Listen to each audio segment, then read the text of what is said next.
all things go well and we're having a good time. Expect a lot more fun like this, and I am curious to see, especially just coming back to tonight. Out of all these people, who's really going to make it all the way through? Just looking at this list of folks, it's so hard to pin down any kind of just one person that's got this. Right. No, you make a great point. I mean, there are definitely some. If you just capture just the context specifically of Edge of Fate, there is definitely someone that I would say is a favorite just based on consistency, and that would have to be Ice Cool, right? Ice Cool, based off of the repeat performances of being able to take 2 Edge of Fate ladders within ladder number 1 and ladder number 3.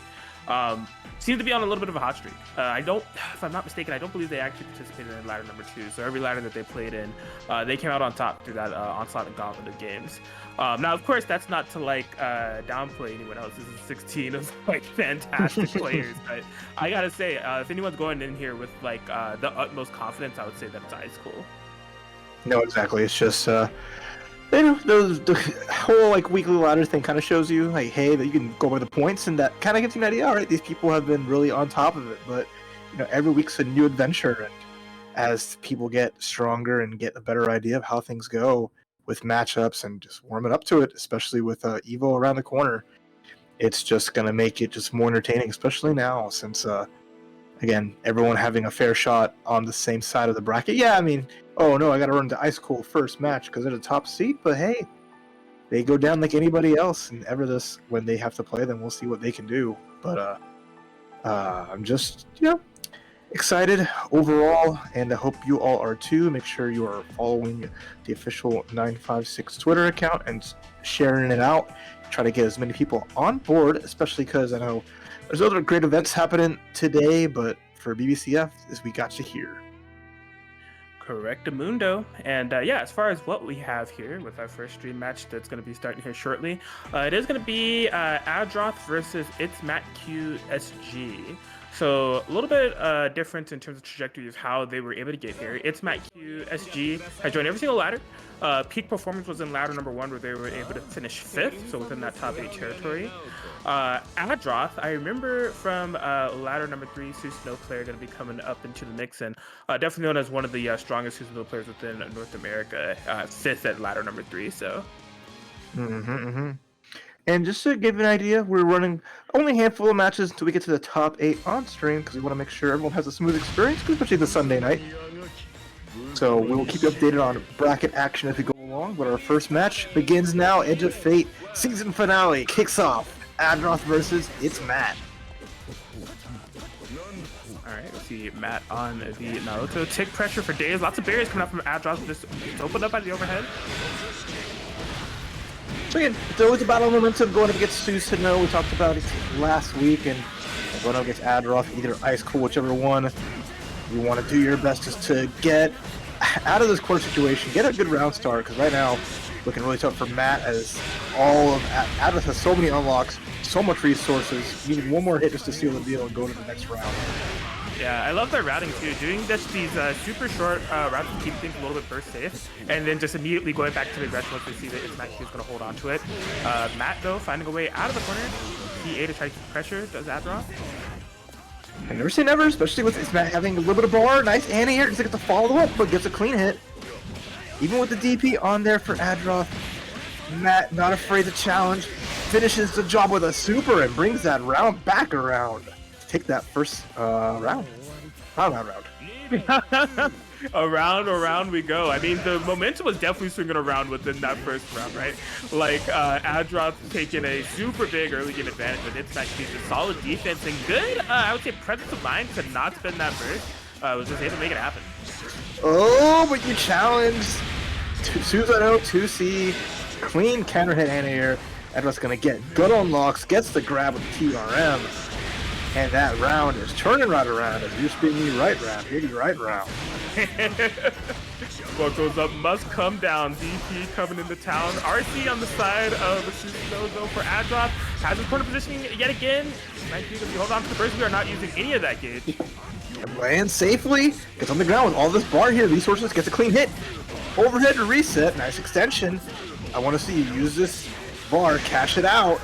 You still got meter for an RC. Respect the Susan ODP? You barely did. You could see It's Matt was waiting it out, but just felt there was a time to press. Adroth delayed that so perfectly. RC Certified Hood Classic. Here, okay, love the DP interruption here from It's Matt Q. Again, no OD or burst usage on either player for the entirety of this game. Alright, thank you for spelling that out for the players, reminding Adroth, hold on a minute. I can get a clean punish, get some unlocks, and here we go. Alright, up X. Nice escape out of the jump. Pressure's on, overhead on landing. A really nice mix-up from It's Matt after forcing Adroth to land right into a clean overhead. More damage is available. Gets the just meaty 5A. It's Matt not afraid to press on the wake up from Adroth, especially with all this bar here. But let's see what happens now. Again, delay. Maybe baiting DP. Not that time. Finding their opportunity, their time to strike. Wake up OD and goes into the distortion as well. Adroth's just fully patient. Gotta be able to get the massive punish. Will lead him to a fatal confirm. Adroth takes the one. Just a wonderful read on situation and the awareness of like, oh right, I got another OD ready for you. You can't RC cancel this, making Matt regret those choices. Not that like Matt was safe. They OD'd and they were like fine, right? But they really felt like, okay, I'm gonna put on my Guilty Gear Strive hat, hit this super into RC, but unfortunately, Blazblue has nice mechanisms in play to kind of just turn that tide even more in your favor. So Adroth 1 up already here. Indeed. Onwards into round 2, game 2. Okay, instant OD activation this time around for Adroth. Some of those seals gonna maintain this kind of positioning with quite a bit of damage in their favor. Alright, pressure's on as Adroth going for a nice little ladder combo. Powered up by the ladders from Edge of Fate, but can't keep things going. Although, momentum's still on their side, unlocks on their side. And next hit could do it, except there's a DP as It's Matt challenges one more time, but still stuck in the situation. Not for nothing, I do want to note that It's Matt Q's like DP hit percentage has to be over like 70%, and that's over like at least 7 attempts that they've done throughout the entirety of the set. I've been seeing it happen time and time again. They do have a good read on how Adroth is constructing their offense. It's just that I feel like they've had a hard time like kind of establishing their turn and taking it back. They've been spending a lot of time in the corner under the pressure, but at least they're finding these opportunities for escape. And getting some good hits here and there, but again, even with great rollback, Naoto online confirms, never getting any easier. Took a big chance to see escape out, but still rough going here for Matt as Adroth getting punished, going for the sweep. Great blocks from Matt. Almost has the bar, potentially can clean this out, just needs one more good hit. Ooh, okay.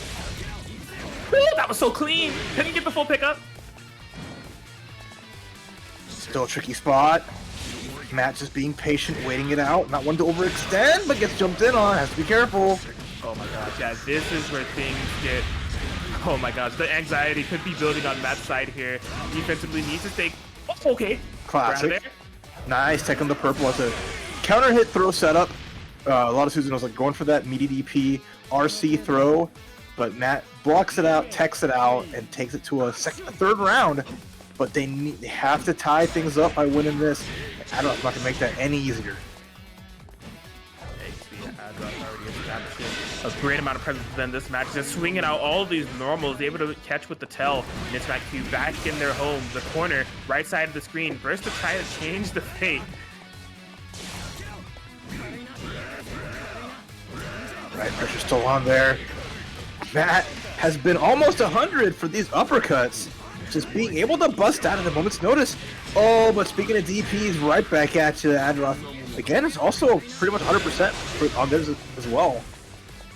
Okay, oh my god, this could be big. What's funny is that I see Adroth trying to go, like, stagger in with these barriers off of jump cancels on the ground to bait out the DPs. But It's Matt Q just finds the perfect opportunity each and every time. Oh my god, another clean hit here. There's a chance, but with a burst on Adderall's side and overdrive readily available. Oh, but the side swap caught you blinking. That's huge. One more of these though. Doesn't have the bar yet for DP, but ooh, good hit. Oh my god, there it is. I was about to say, going to the distortion, make it unburstable. It's Matt Q. Gonna be tying it up 1-1. Somehow able to bring that back. Oh my gosh. Adroth not biting on the burst, maybe thinking they could have survived it. That Matt Q wouldn't have gotten the meter to finish the job, but instead of game 3 for our first set of the night here at Edge of Fate Season 0 finale.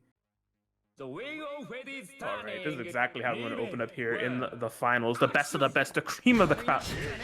Going to a game 3. Adroth already trying to establish that dominance that we come to know and love. Susanoo controlling the mid-range, push to the right side of the screen in the corner. Already nice, got the combos with the sword.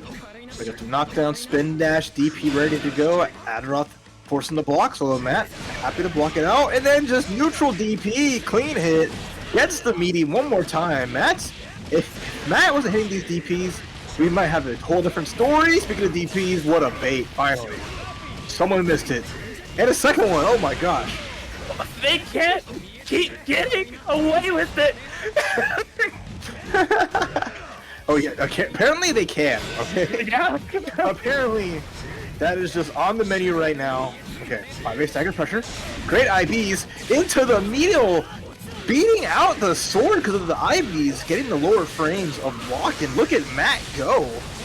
Matt is cooking right now. There's just been something about this round, the way they've been positioning themselves, DPs they've been throwing out, they've been super cautious, really picking their spots wisely. Gotta be able to open it up with the empty jump low, and now Matt, one round away from moving on to winners quarters finals. World-class slayers there, again. Susanoo DP doesn't go very high. So that jump was debated out, and then just said, okay, I'm gonna land. If I land safely, I'm gonna get your go. And Matt Q kind of turns back around. Winner of this match will fight High School as they won their first match. So hefty opponent. If Matt can take down one Susanoo, we'll see what they can do against the second. Although Adroth getting a great lead to start things off here. Yes, and most notably, it was off of a block DP, so Adroth maybe having a little bit better of an ideology of when those reversals may be coming. Okay, decent defense here from Matt thus far. And the jump over the sword! Again, catching a lot of things here and there, although out of the run-up clean hit. Trying to take this to a round 3 in the final game. Okay. Yeah, gonna be utilizing OD, guaranteed to punish, lock out any potential bursts or anything, no hero bursts, and now Adroth and Matt both round away from moving on. Oh man. We told y'all, this whole bracket is full of monsters, and our first match is reminding you, anything goes, and the story can be written in so many ways. It's a clean hit, catches out, Matt getting us some good IBs, dirt kick comes out, too far away, nice barrier, but the jump in, gets anti-aired, and now Adroth fighting the lead here as Matt is holding onto that DP for dear life. Oh my god, yeah, I love that Matt trying to push forward just a little bit.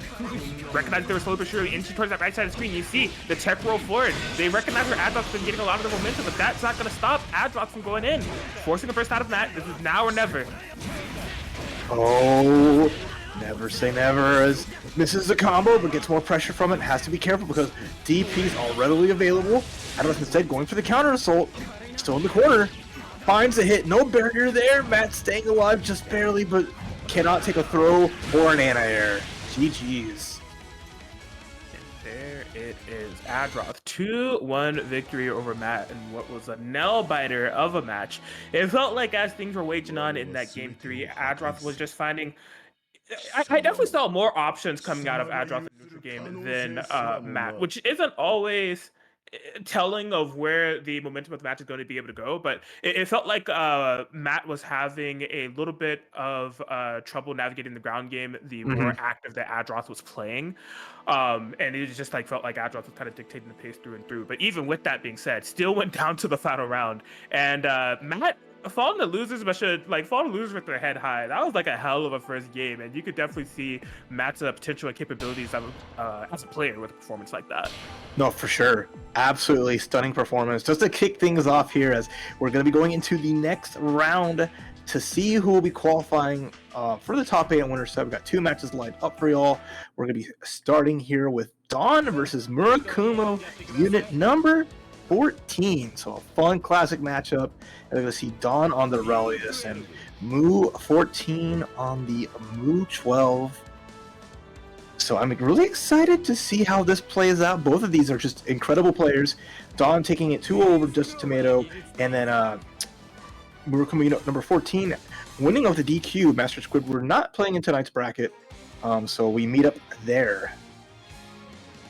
Indeed. I think this is so funny that these two are meeting up in winners quarters finals. If you're aware of the lore of ladder number 3, these two were like in like the top 4, if I'm not mistaken, like the top 3 of the ladder, but they had a tie on the record. They're both like 7-1, and Dawn was like adding Miracle Unit before. She was like, "I will not let you pass me on the ladder." 3 times that night. So definitely a friendly rivalry between these two extremely strong players.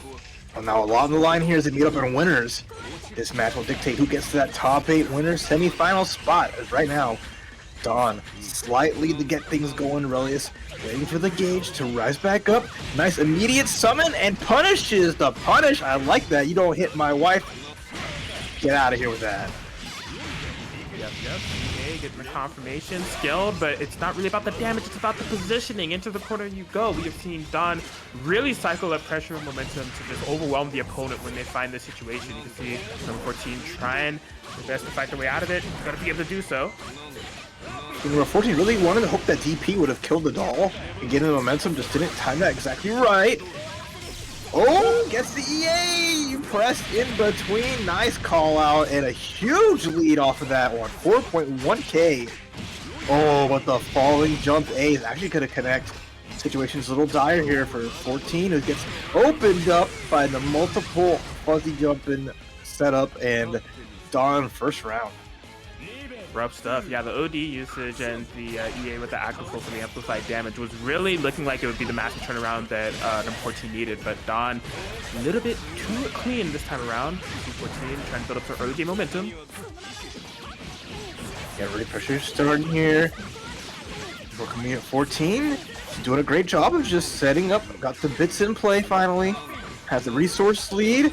The double big steppy, a lot of resources spent on that. Dawn finding a jump over, but the combo breaker, the homies setting up and paying off. But I was gonna say like that rapid cancel to just keep up with the double big steppy. The delay really allowing for the bits to make the pressure safer, and like in that sense, really is what allowed for that combo breaker to happen. Just a great, resource management from number 14 altogether. It has the bits on screen. All right, off to the next final round here of the first game.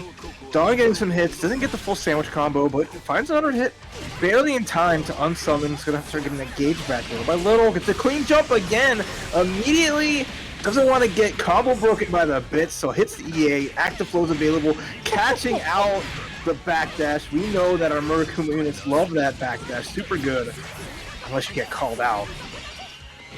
Our statement holding 6-6 on the stick to catch out the 4-4. Dawn nearly about to take this, gonna let the wife just navigate through anything that's being thrown out. Okay. Oh, through the spin! Yo, no dancing on me, alright. Oh gosh. Double, super, it's gonna be a chunk! Not quite enough to kill. Oh, phenomenal throw takedown from Dawn. We're on the other side. Burst instantaneously. Just actions like every second from these two. What an escape! The challenge there! She decided, I don't want to be here anymore. You could burst me in the corner all you want.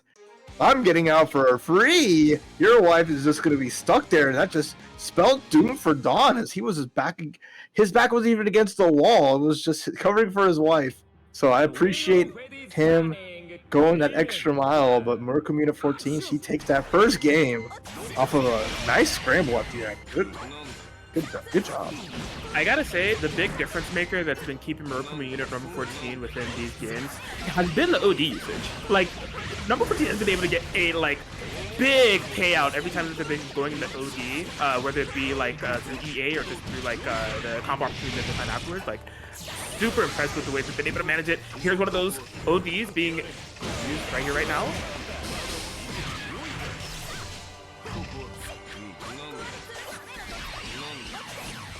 All right, here we go.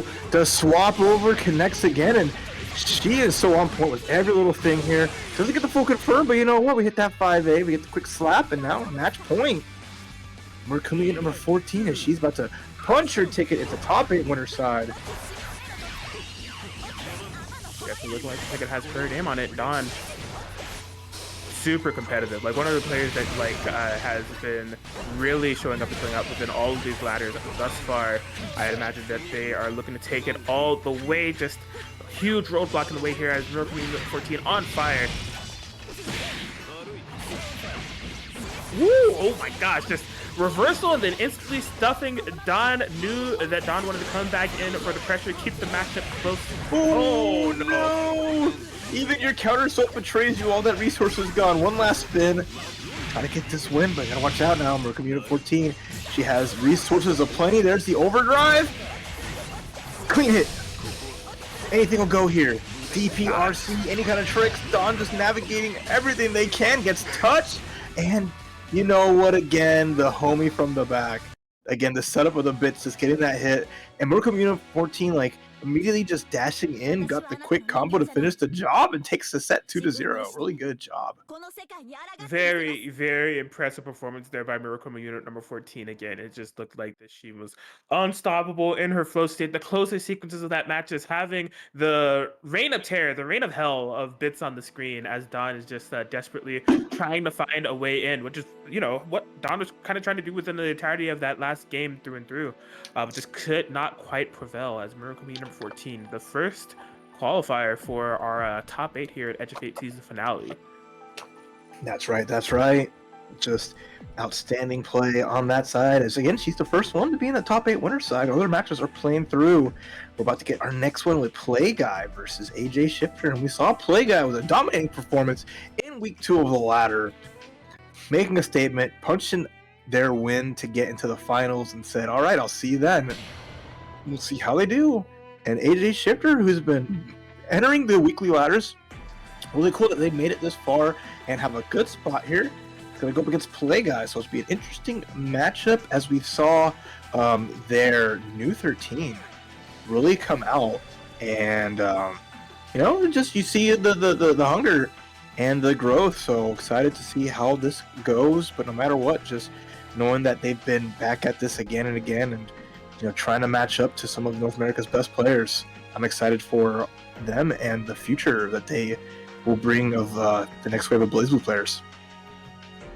Yep, I'm inclined to agree with you. AJ Shifter has been really fun to watch, right? They were in ladder number 2 and ladder number 3, back-to-back top 8 performances. And on the new, you know, the new 13, not a very common character within today's landscape as it relates to like Murokuma units, mostly seeing like Lambda.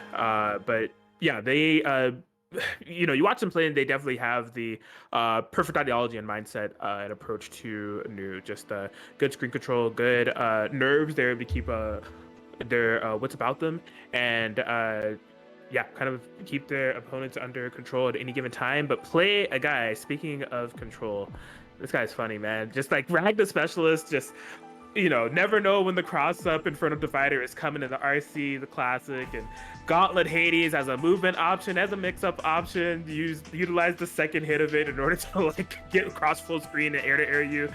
Play Guy is great. And so seeing these two clash as far as like, you know, someone that's trying to like, you know, really maintain the screen and put things in their position and have things slowed down in a sense, and someone that is just like playing like the protagonist and playing the protagonist, it's gonna be a good one.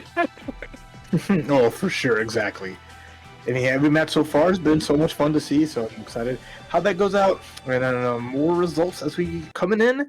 Fazama 2-0 over Omnicide, so Fazama now in top 8 winner side on the opposite of the bracket from More coming in at number 14. So winner of this set between Playguy and AJ Shifter will be the one to face Fazama. Hazama. So I'm excited to see how this goes, but let's begin this battle, this classic battle. One of Calamity Trigger's canon events. For real, this goes beyond saying that this fight is canon. It's more so like this fight is like integral, like central to the game. It was the entire linchpin to the series back when we didn't even know what Wild Ride Mori would have us on. So it's always cool to see this. And you know, as far as these characters have come along, and already AJ shifting themselves into the corner here, but at least try to get a little bit of lead. That way they can maybe fight their way out and play with the space, but Playguy caught a gap, got a big hit, and now it's on a tear. Good luck territory. Needs to find a way out. See AJ Shifter trying to throw out. Okay, good up back. Playguy gonna be opposite and burst early. Like, I'm comfortable with this position. I can't let you off free. No one has air throws quite like Playguy. So good at getting out of those, and here comes a big clean jump. The Wheel of Fate doesn't quite connect, but at least it lets AJ Shifter out of the corner, getting some pressure here with the gravity well, and just some damage. Not quite a lead yet, and Playguy's going to take that side swap for AJ and make it their own. Yeah, I understand the usage of the teleport there just to provide a little bit more layers to the mix-up game, but it definitely made me nervous. Oh, Carnage Scissors interruption there from Playguy. But yeah, no, that teleport made me nervous because it did corner AJ Shifter. So I think screen awareness is something that should be valuable because you can tell the Playguy wants to keep AJ Shifter in the corner by any means necessary. Yeah, ooh, his air throw that time didn't quite work out. Managing to escape, AJ's in a solid spot, but still it's tough out here as they're back into the corner. They have some room. They're getting out sometimes. Oh, nice air throw to get the side swap and damage. That is a massive trip going in AJ Shifter's favor. Now they are in the driver's seat. Active flow on deck. Look at the damage build up here for AJ Shifter. Okay. And airs aplenty into the super. Raining blades, enough to finish that job, and AJ Shifter on the board in the first game. Tying up the round count. Let's go. I'm loving it. Very flawless finish there, keeping all the burst safe with the distortion usage, and then range confirms. Guarantee the game. But uh-oh, this is dangerous territory. But able to find the counter poke out. Playguy? Nah, I'm not having it. And the no-tech forcing the burst out. AJ in the corner again. The up back works pretty decently. A clean hit to escape the corner. So at least AJ finding their spots and finding the space. Another combo too. There's the setup, there's the blade, and just keeping Ragna on. Is keeping Ragna checked. This is really good. Yeah, I'm loving this. AJ is just really on point with the runaway game. You can see Playguy try to be on the chase, but AJ able to match with hit. Screen! That! Oh, my heart skipped a beat. Alright, someone getting defibrillator here for Atkins because they might not last much longer. Here's AJ Shifter, one touch away from getting that first game in the set here. Sets up the blades, forces the block, and it's gonna hit! It should maybe not using the barrier. I don't even know, but you get that. Oh my god, her voice hitting that tonal shift, taking me all the way back to 2011. The octaves. Oh man, but AJ Shifter, let's go. That was clean. That was clean. Like just really, like they really turned it on in terms of just like making Playguy play the chase game, being so hard to predict, and having really good distortion usage to lock down Ragna from like a full screen distance. I'm loving it. Yeah, just gotta continue on here to make it work, and they're keeping it going with these just clean hit, clean confirms, knowing that Ragna's gonna have to work his way in. He can only like skip around projectiles with Carnage Scissors, so even with that, it's really not enough sometimes. And look at this lead. AJ Shifter just, maintaining it. The overhead just to force a mix-up, get a hit, working on a perfect still with a lot of seconds left on the clock. There's the blades. There's the hit. AJ Shifter match point. AJ Shifter match point with the perfect on play guy. Jeez Louise. This is definitely, with play guys back up against the wall like this, not something that I've seen within the context of Edge of Fate. Uncharacteristic, but AJ Shifter's been turning it on. Alright, play guys feeling a little bit of the pressure, and pressure makes diamonds. Getting a good start here, but AJ Shifter gets a clean tech and getting some damage. We saw, like, the tech in the first game led to an up back, and play guy got a grab from it. The situation, not so much. Gonna double OD on both sides. Forced to block out the EA with enough range. Nice. Amazing timing there from AJ Shifter. Yup, not even opting for anything too cheeky. Just wants to get out of that corner. Reset back to mid-screen. Just kidding. Right behind you, nothing personal, AJ Shifter. All cheeked up on a Sunday evening. There's the blade down. I think a super is in. Never mind, not even gonna need it. Just gonna go for the RC. AJ Shifter, 2-0. Sending play guy to losers. Your ladder 2 champion sent down an AJ Shifter with a huge win. New 13 in 2023? She's the original Murakumo unit. Coming in and just defying all odds, AJ Shifter.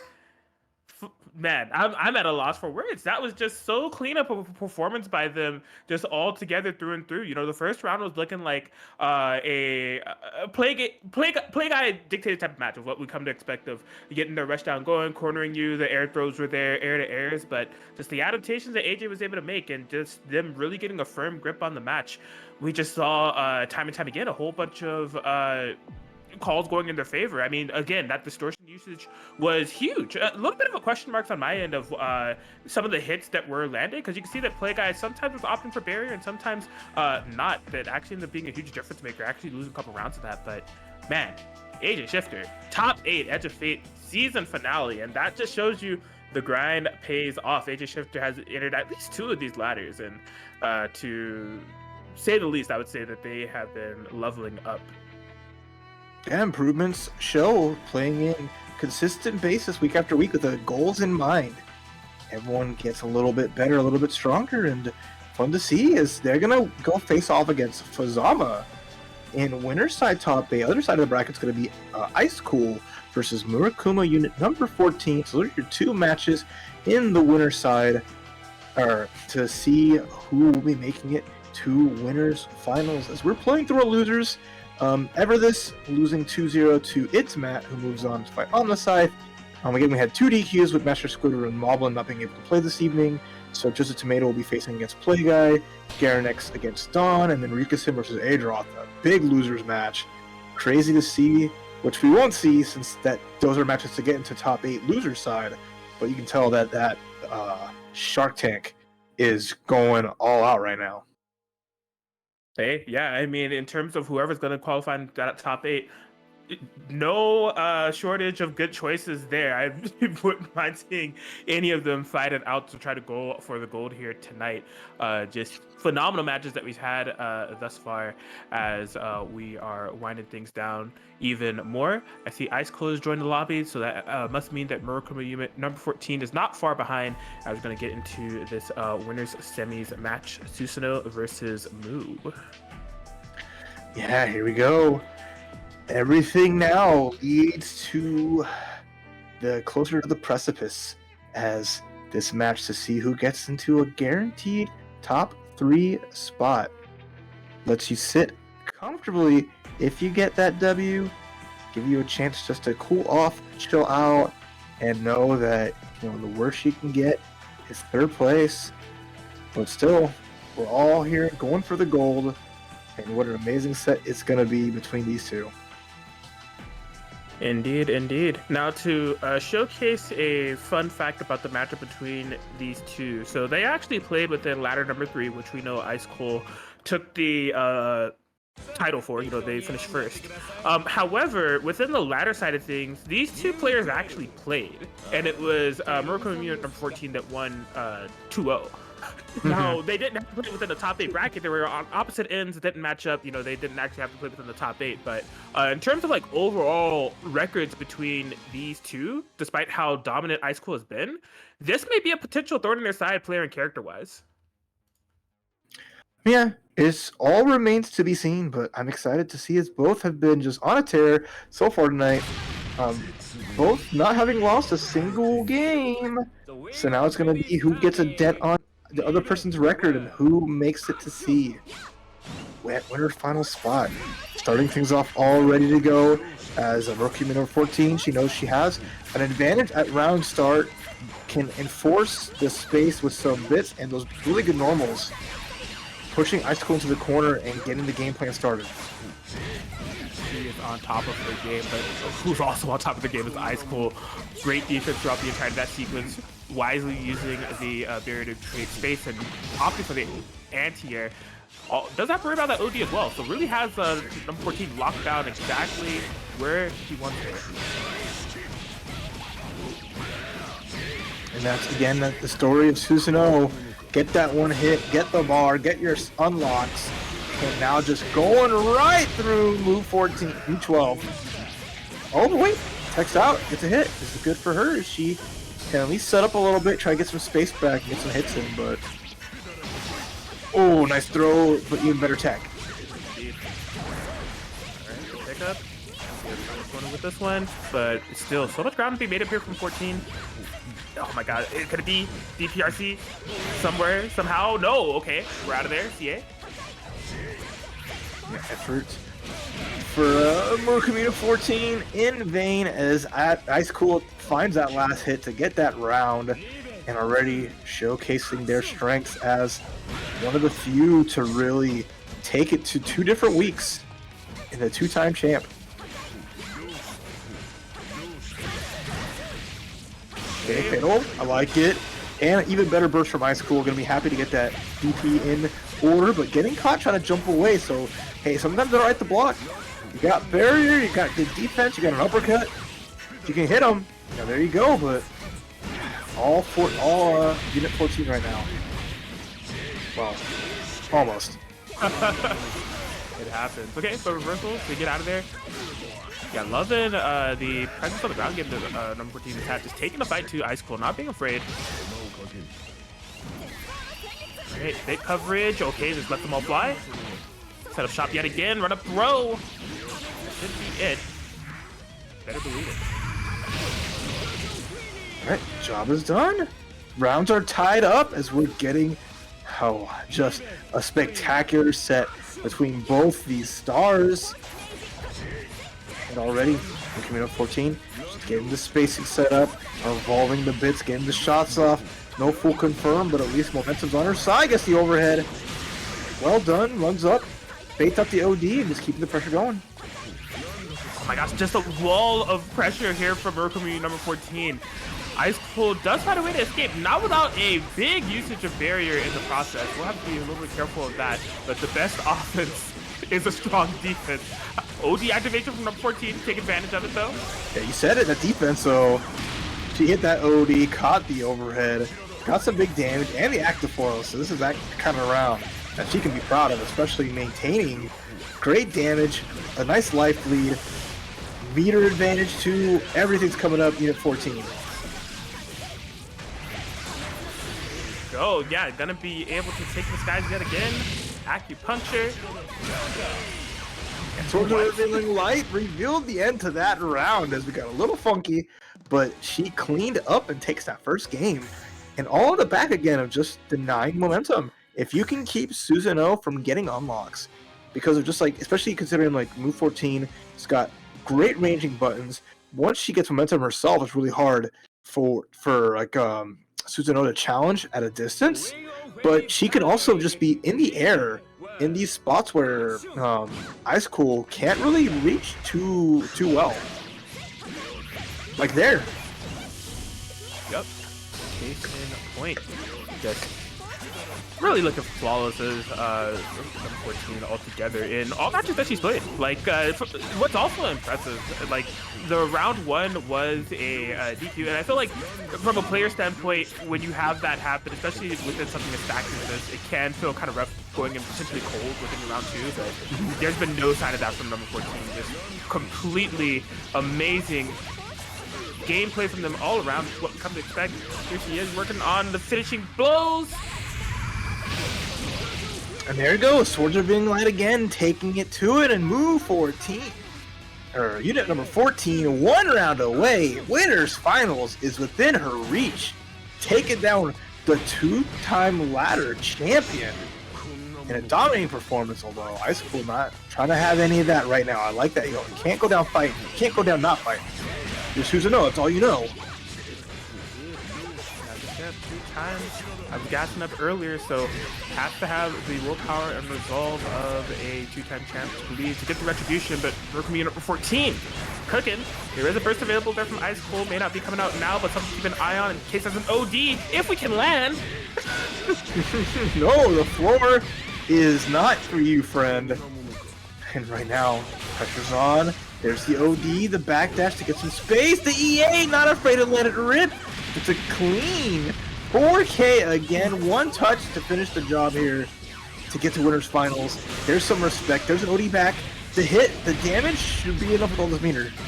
That OD was perfectly timed there from Ice Cold. Does get the full pickup and will be able to stay alive from the brink of death. Just a slight miscalculation on the pressure from number 14 was right there, so close to closing it out. Ice Cold able to capitalize. Yeah, the EA just wasn't enough to finish the job, and she can't be beating herself up too much for it. She took it to a perfect spot,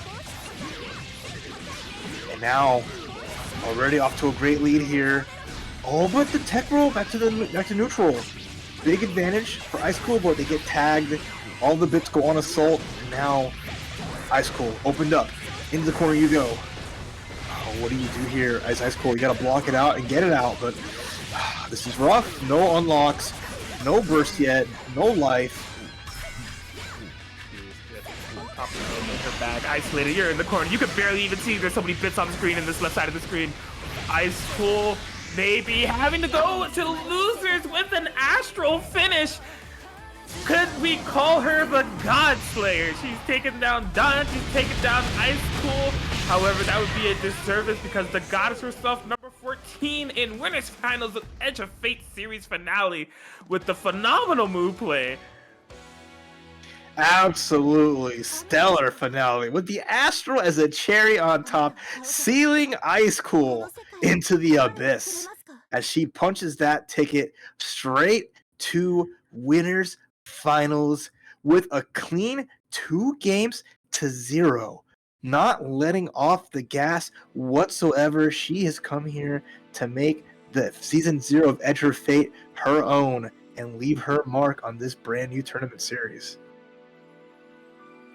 I would say so. I would say the mark has already been left. At this point, it's just a matter of how big do you want to expand this mark. I mean, Mercury number 14 came here to play. There is no doubt about that. She is sitting extremely comfortably in that winners finals and will be awaiting the winner between AJ Shifter and Fazama, which is some funny implications. Could it be the Murakami unit winners finals, but neither of them are Lambda?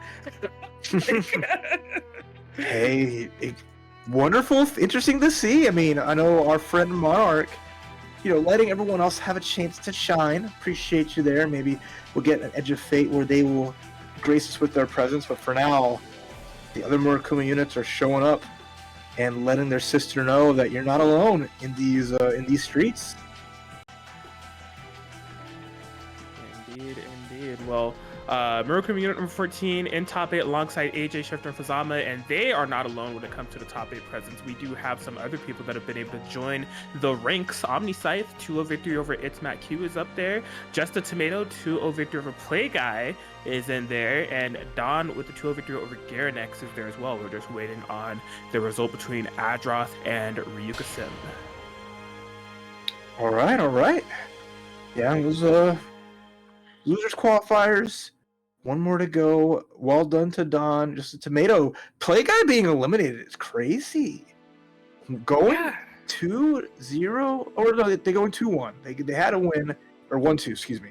They had one over Garanex to start things off, but they just could not get any kind of momentum going, looks like. So they're gone as just a tomato. Is not just a tomato, but they're a winner right there in the loser side. Versus Omnis side is going to be exciting when we get to that. But, jeez. Again, no predictions are strong enough for how crazy these brackets are. Yeah, I mean, you can have favorites, but you can't make, exactly as you said, any predictions as it relates to this. I mean, with me looking at the bracket shape out before we got started here, this is definitely not the top 8 that I had in mind, but, you know, expect the unexpected, especially when you're dealing with some of the best. And yeah, next match coming up, as the loser side of top 8 is shaping out, should be AJ Shifter and Fazama. AJ Shifter, of course, riding high after that winners quarterfinal victory over Play a Guy, where they were just able to establish a really solid game with their new 13. But we'll be going up against Fazama, who is someone that has had a storied and like really consistent history within here of Edge of Fate. I think Fazama has joined every single one and has finished like at least top 4 in all of them. I almost want to say top 3. No, the record is 4th in the first one, 2nd in the second one, and then 2nd in the third one. But like, man, if you want to talk about like a player who has had like, we know that Ice Cold's a repeat champ, but like a player that has had the most consistency spread throughout all 3 ladders, statistically, it's probably Fazama. Like, those are very impressive results. Yeah, 100% agree. I mean, it's one thing to get those consistent results, but again, just against the people you've been facing, you know, time and time again, just staying strong and making it there, and a shot here to get into that top 3 spot where maybe this is their chance to break that second place curse to get to that first place spot. But they go because AJ Shifters is going to be new 13 versus Hazama in an interesting match, as we're going to see the zoner versus the unzonable, and it'll be interesting fashion, because I know Fazama is going to have really great movement and have a lot of screen presence, but you know, AJ Shifter, they have their head pretty strongly attached and they're being solid. I mean, they know what they're going to be up against. I'm sure they're not new to having to deal with characters with just insane mobility, being able to navigate like they can. So, I'm hoping for a really good back and forth. I know we saw a handful of 2-0s as we were moving through the second, or that last round in our last match. I mean, if it's not competitive, it's what it is. But you know, I want to see this go down in the wire. Yeah, no, I'm right there with you. Checking the tell of the tape because I'm a nerd.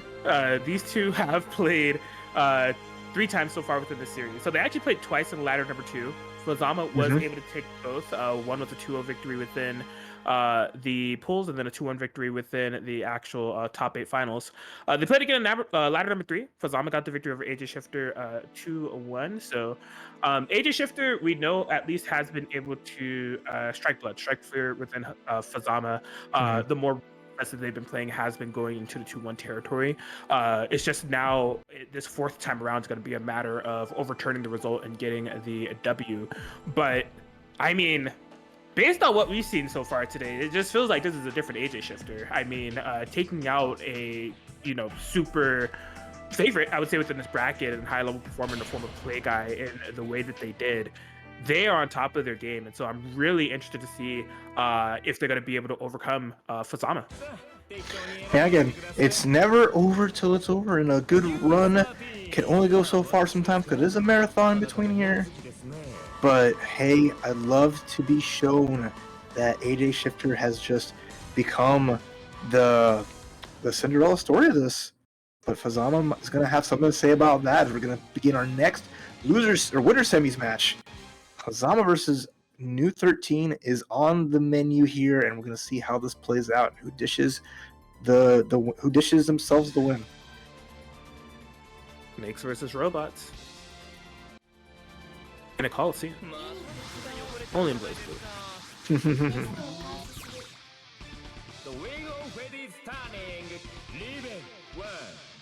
All right, here we go. Already both immediately taken to the skies. Recognize the type of game that we're playing here.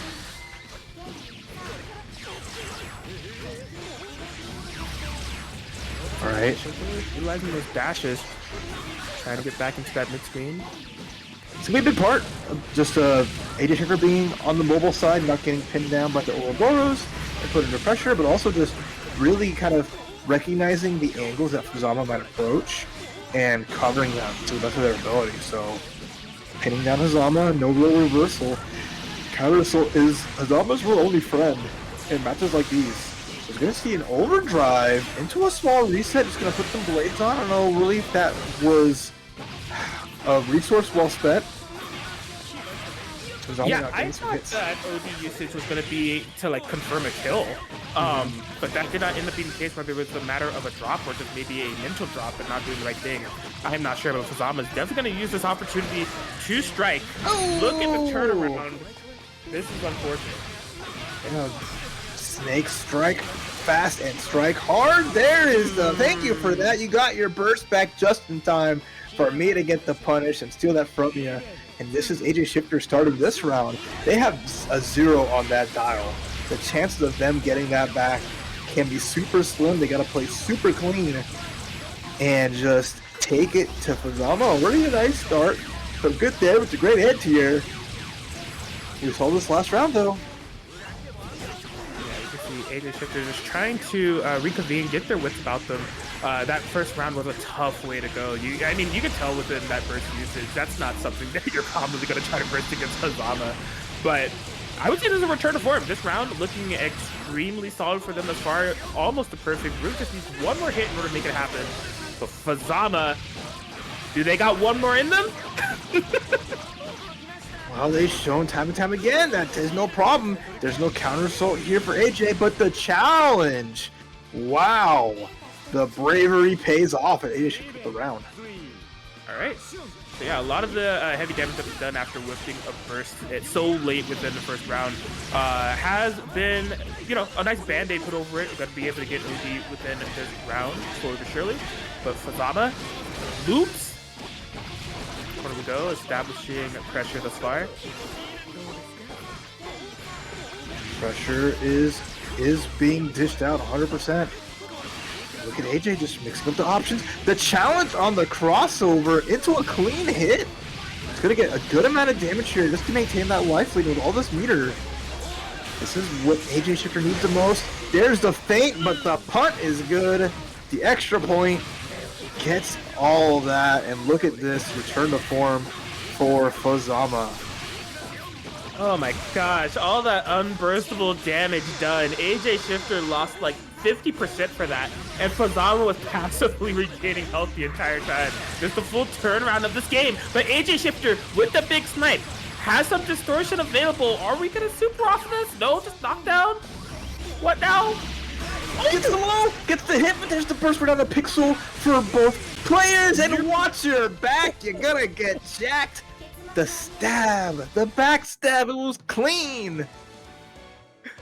AJ Shifter really able to make that happen somehow. It just seemed like victory was slipping away.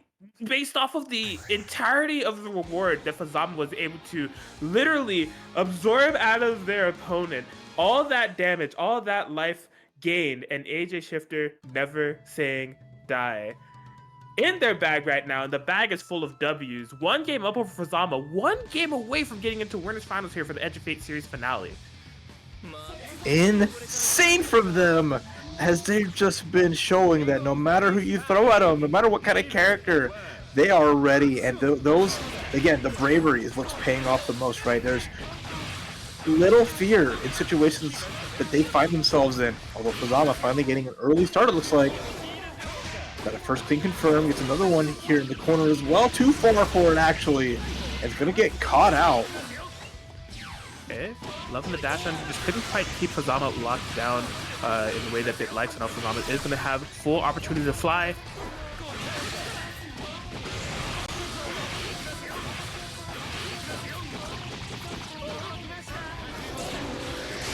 One more to do it, and oh yeah, no, not gonna be able to reversal out of there for Zama going up round 1.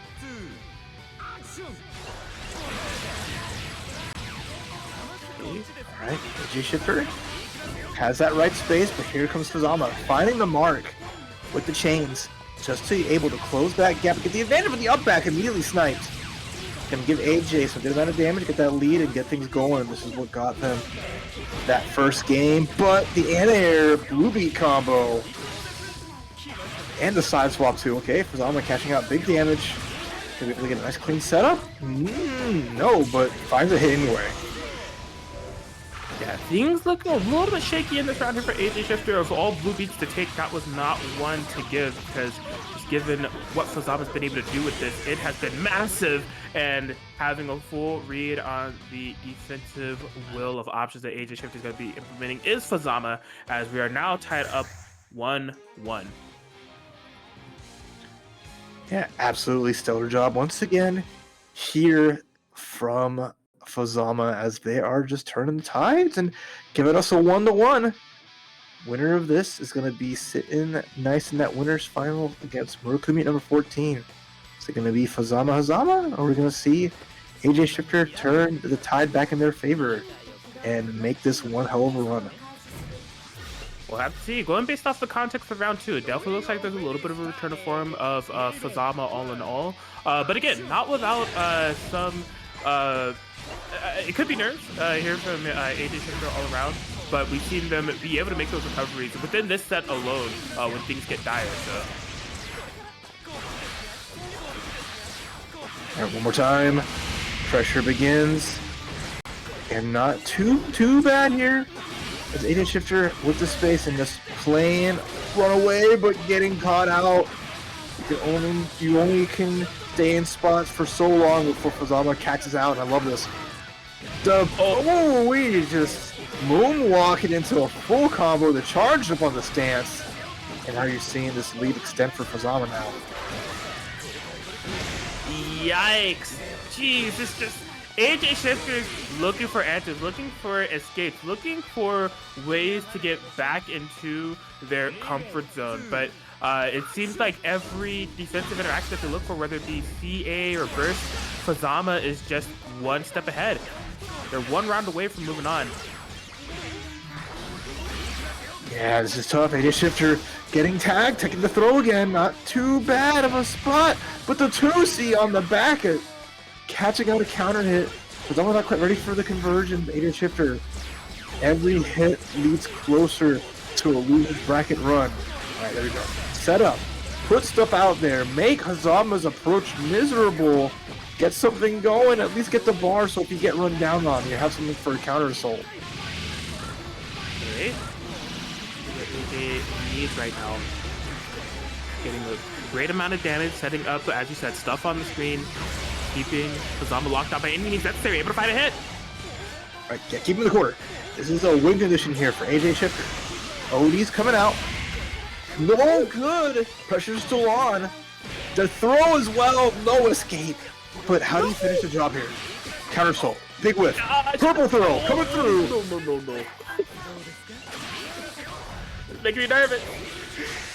No. Still alive though. RC getting some extra damage. The burst. The point saves the day, but still you're one hit away from time. Look at that Hazama movement! Able to block on the other side instantaneously! AJ Shifter not going out without a fight! Oh, the first fight! Watch your back! Watch your back! Watch your toes! The angle! The snipe! Jay Shifter! There's no time to breathe! There's no time for water! It's the final round! Right, Atkins! You have to breathe! You have to take it in! You're not gonna last much longer like these players! Oh my god, AJ Shifter, the new that refuses to fall. And with renewed vigor, Fazama just cannot find a way to do anything. Renewed opportunity, big chance here. Nice block, so Fazama aware of all of the little tricks. Although getting caught out, yeah, you cannot beat those blades. They have such durability.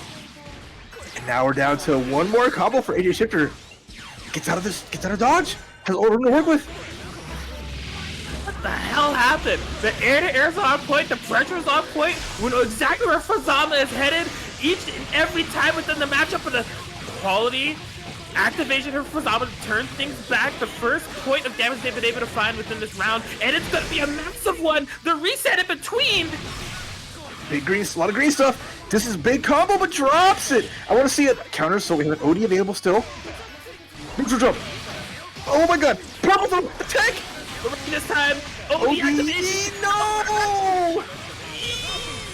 Yes, that's going to do it. And Fazama gets the 2-1 victory over AJ Shifter, narrowly able to take that. But everyone's heart has to be racing at this point. I cannot believe my eyes. That was definitely one of the best sets, I would say, within this entire series, in my opinion, that I've been able to see. What a match. And that was just a 2 out of 3 between those two Titans. But as the story goes, Fazama leading the way and making their way to winners finals to face another Murakumo unit in Murakumo unit number 14. And AJ Shifter, they get sent down to losers, but not without the knowledge that they really turned things up and made it crazy. Took us to Denny's with all those scrambles. It was nuts. Oh man, I cannot get over what was that match. Like AJ, the game 3 round 3 AJ Shifter for the first 30 seconds had me convinced that they were like the best player in the world. Like, it's just like the screen control they're implementing and the reads they had on Fazama. I was just like, yo, who is this? Like, they have definitely like ascended. So we know that that's something that they're capable of. We know that's something that within them, and they're not out of this yet. Following the losers, but man, I can't wait to see the next match that they have up. But we have 7 other players within this top 8. Some of the best of the best. 2 coming up right now. 2 that we haven't seen on this stream yet, in the form of Omniscythe and Just a Tomato. All right, we get some fresh matches here. As we're getting into the loser side, we're gonna have a little bit of that breather as we're setting up on that matchup. I'm calming down just a smidge, just a smidge, and that's good for AJ Shifter, because they can just wait it out too. They get opportunity to wait to see who they'll be facing next and really turn things up. I'm excited to see. But Omniscythe, who has made their return to the Blazblue streets, one of the original Makotos, never letting this character out of their sight and reminding you that this character got some cool stuff. It might be a hard work, but Omniscythe not afraid to put that work in. Yeah, absolutely. And I mean, hard work pays off for Omniscythe, as the return form to CF has been rewarding them with qualification for this bracket, number 1, and working their way in the top 8 of the bracket, number 2. So I mean, definitely no slouch. Just Tomato, Kagura being utilized on there, and I remember them, I believe, from the week 2 ladder. Okay. So here we go. You mean if you even enter just one ladder, you have a chance to be in the finals and have an opportunity to face off against all the other amazing players in North America? That's right, Jim. All right, let's keep going in this round. On the side, clean anti-air as the punch squirrel making her way in. Big duffs and big punch. Tomato just trying to navigate. No good. We are counter punching. We are boxing. It's Hajime no Ippo out here. Looking good. It's looking solid here for Omniscythe. And I mean, yeah, they work their way here from getting a victory over Ryuga-sim and its Matt. Okay. Alright. Omniscythe trying to inch their way in, but good bust up from this Tomato, although obedient into the sway. Big punch. It's the Comet Cannon. Doesn't hit its mark. Omniscythe just having to run forward. All they can do is move forward and keep putting pressure. Ooh, out of there, side swap. Wasn't able to get a full combo for that, but still pretty big impact on the game here. Oh, okay, sliding in. They got one of these whistles. Match opportunity for Omniscythe, but we're in the combos. Okay. Right.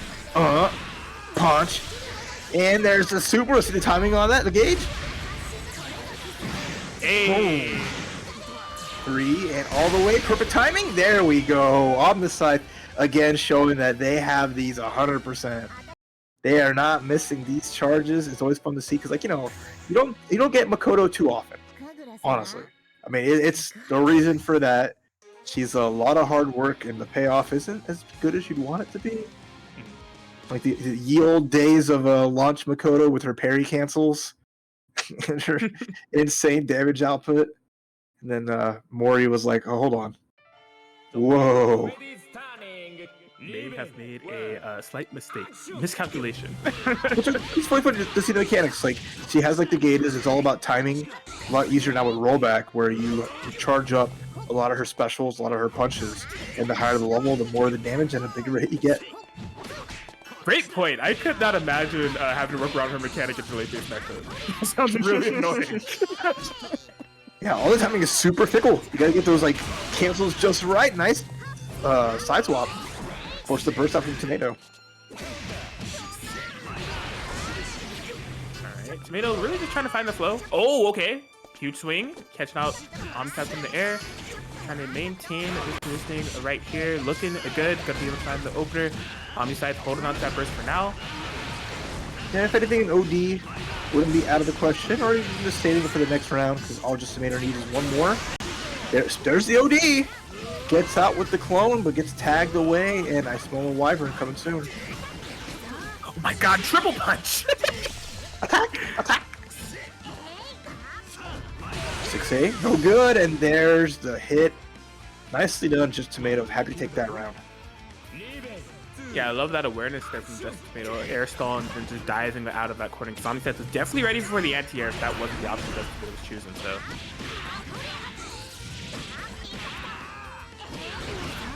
Okay. And keeping it going.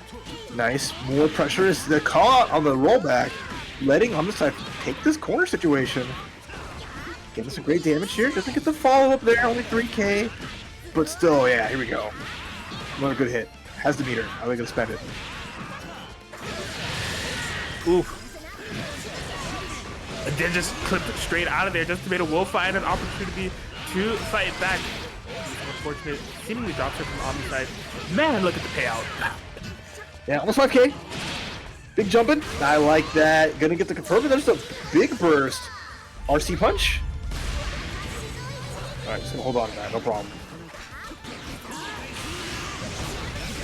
Nice. EA confirm.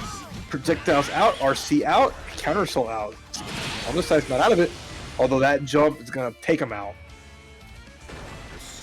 There it is, just a Tomato staying alive. That's had what I've noticed, some better timings on the reversal with Kagura. In the game one, there were a couple of funky ones that were thrown out there.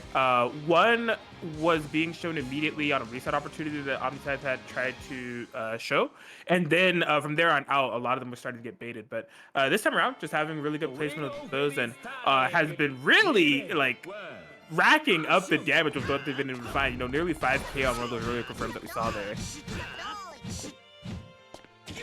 Alright.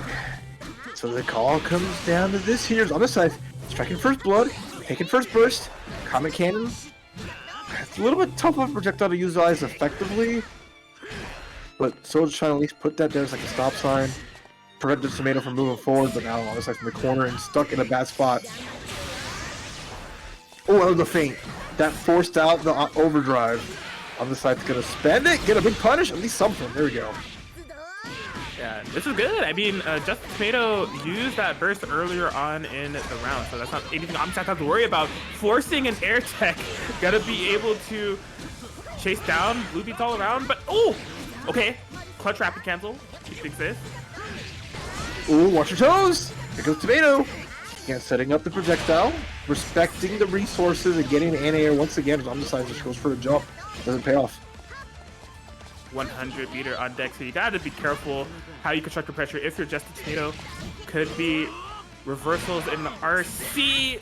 Oh, speaking of which, use ones of their own. Yeah, like that run under. Crouch confirmed too. This is pretty big. With 100 bar. Gonna go for the triple punches. All right, dunk him back down. Oh no, yeah, forget. You can go for the extension into a cute setup on the fall down because they're always gonna come back down afterwards. So reset, cross up, Omniscythe pulling out all the tricks, all that meter spent for a gimmick, but it works out nonetheless. Yes, there is a time and place for gimmicks, and that time and place is first to 2 brackets in a game 3 to give yourself the edge, where you're 1 round away from moving on. Really, the difference maker here from Omniscythe. All right, burst out again, just Tomato. Needing to turn things back around and fast, but the fatal counter, nothing to it, but at least getting a hit. Oh my gosh, another one. Packing a punch is Omniscythe. Okay, swing and a miss, burst by just I need it now, big jumping. Making me nervous. Command grab. Okay, first time we get to see that option utilized. Omniscythe 1 pixel life left. Has to be careful. All this meter too, but it's no good as the Spinneroonie is gonna betray Omniscythe, and now we're going down to our last round here. All right. Okay. Taking the fight over to Just Tomato first. I've been noticing that Just Tomato is a lot more airborne within these last couple of rounds. We're seeing way more jumpers coming. Well, you gotta figure, how much value does Makoto get off of anti-airs and air-to-airs? Not really too much, so it's a good spot, looks like. And it's been paying off. Well, finally we get an anti-air to get a full juggle, but see, even then, just the weird spacing and the timing throwing off on the side. All wrapping up, rapid cancel, Just Tomato. And choose the time to strike as now. Okay. Reversal. What do you got here on the side? Ah, only a little bit. Gets the overhead though, at least. Drops the combo again. Gets a clean hit. Burst out. Last chance for Just Tomato. Man, there's so many kill opportunities there for Omniscythe even before the burst was part of the equation. Okay, you gotta be letting it rock. Does RC it just to maintain a little bit extra measure of safety. Yeah, it's just nice back and forth. Counter hit and air coming through. On the side, holding onto that burst, holding onto that OD. For oh dear life, there's the OD. Gets hit with the jumping. Not finished yet. RC, more pressure. No EA. On the side, it's waiting their turn. Has to watch out. Side swap. Nowhere. Oh, no good. They side splits. Oh, the reversal. Cross up. Counter assault. The run under. Air to air. 18 seconds left on the clock. One hit from either player is gonna do it. What is happening? 6-8. No, yes. Oh my god. Omniscythe somehow able to take it 2-1. I say somehow because there were so many confirmations at times where they could have taken it, but just could not quite find the proper combos. Wanted to put as if the last set wasn't enough that we were on the edge of the seat. Just put it on the edge of our seats even more. Just Tomato almost able to clutch it out, but Omniscythe staying alive with the Makoto Nanaya. Oh my goodness, and those little anti-airs that only do so much finally paying off. I needed just a little bit of hits. And it was just, again, we're just scramble city, both players just trying to find that last hit, but Omniscythe just staying solid. He's been in these situations before where it's just been do or die, one touch, and not afraid, and not feeling the pressure at all. So, cool stuff from our friend, playing a really, really good Tomato and Kagura, but unfortunately out at 7th place tonight on the season finale of Edge of Fate. Yes, and we are going straight into it. For our other side of Losers Top 8, it will be Dawn versus Adroth, Relius and Susanoo. Here we go. So a classic matchup in the loser side, right? This is losers. This ain't where either player expected to be at this point. And you know what? Only one of these players gets to move on in this bracket. So we'll see. Can Dawn find themselves? Can they find what they need to keep things going? Or will Adroth assert himself back into a top spot as he tries to go back up and get to top 3?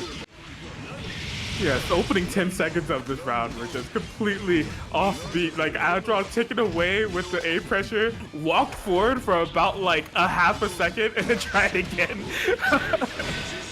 But Dawn's defense too clean, not falling for anything. Alright, moving forward. Don sets his summon. But Adroth, good call out. Gets a check. Finally gets an unlock available and catches the backdash too. That's the big part, is understanding Don's defensive habits, considering that Relius has limited options to get out of certain situations.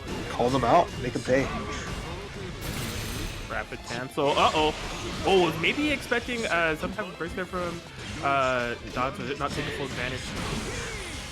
There it is. Adroth going to be able to take round 1. Yeah, good job once again. Adroth showing that they are the master of momentum. Once they get a small chance, they make it work for themselves and gets a grab. Unlock Central coming through. Let's see. Okay, we got the Ground Viper and the DP. Perfect.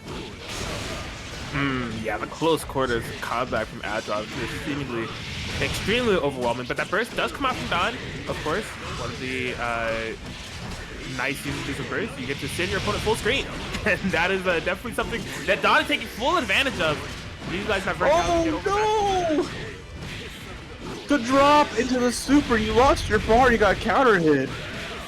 Don's gonna be kicking themselves for that one. Yikes. Or the router, I don't know, one of the two.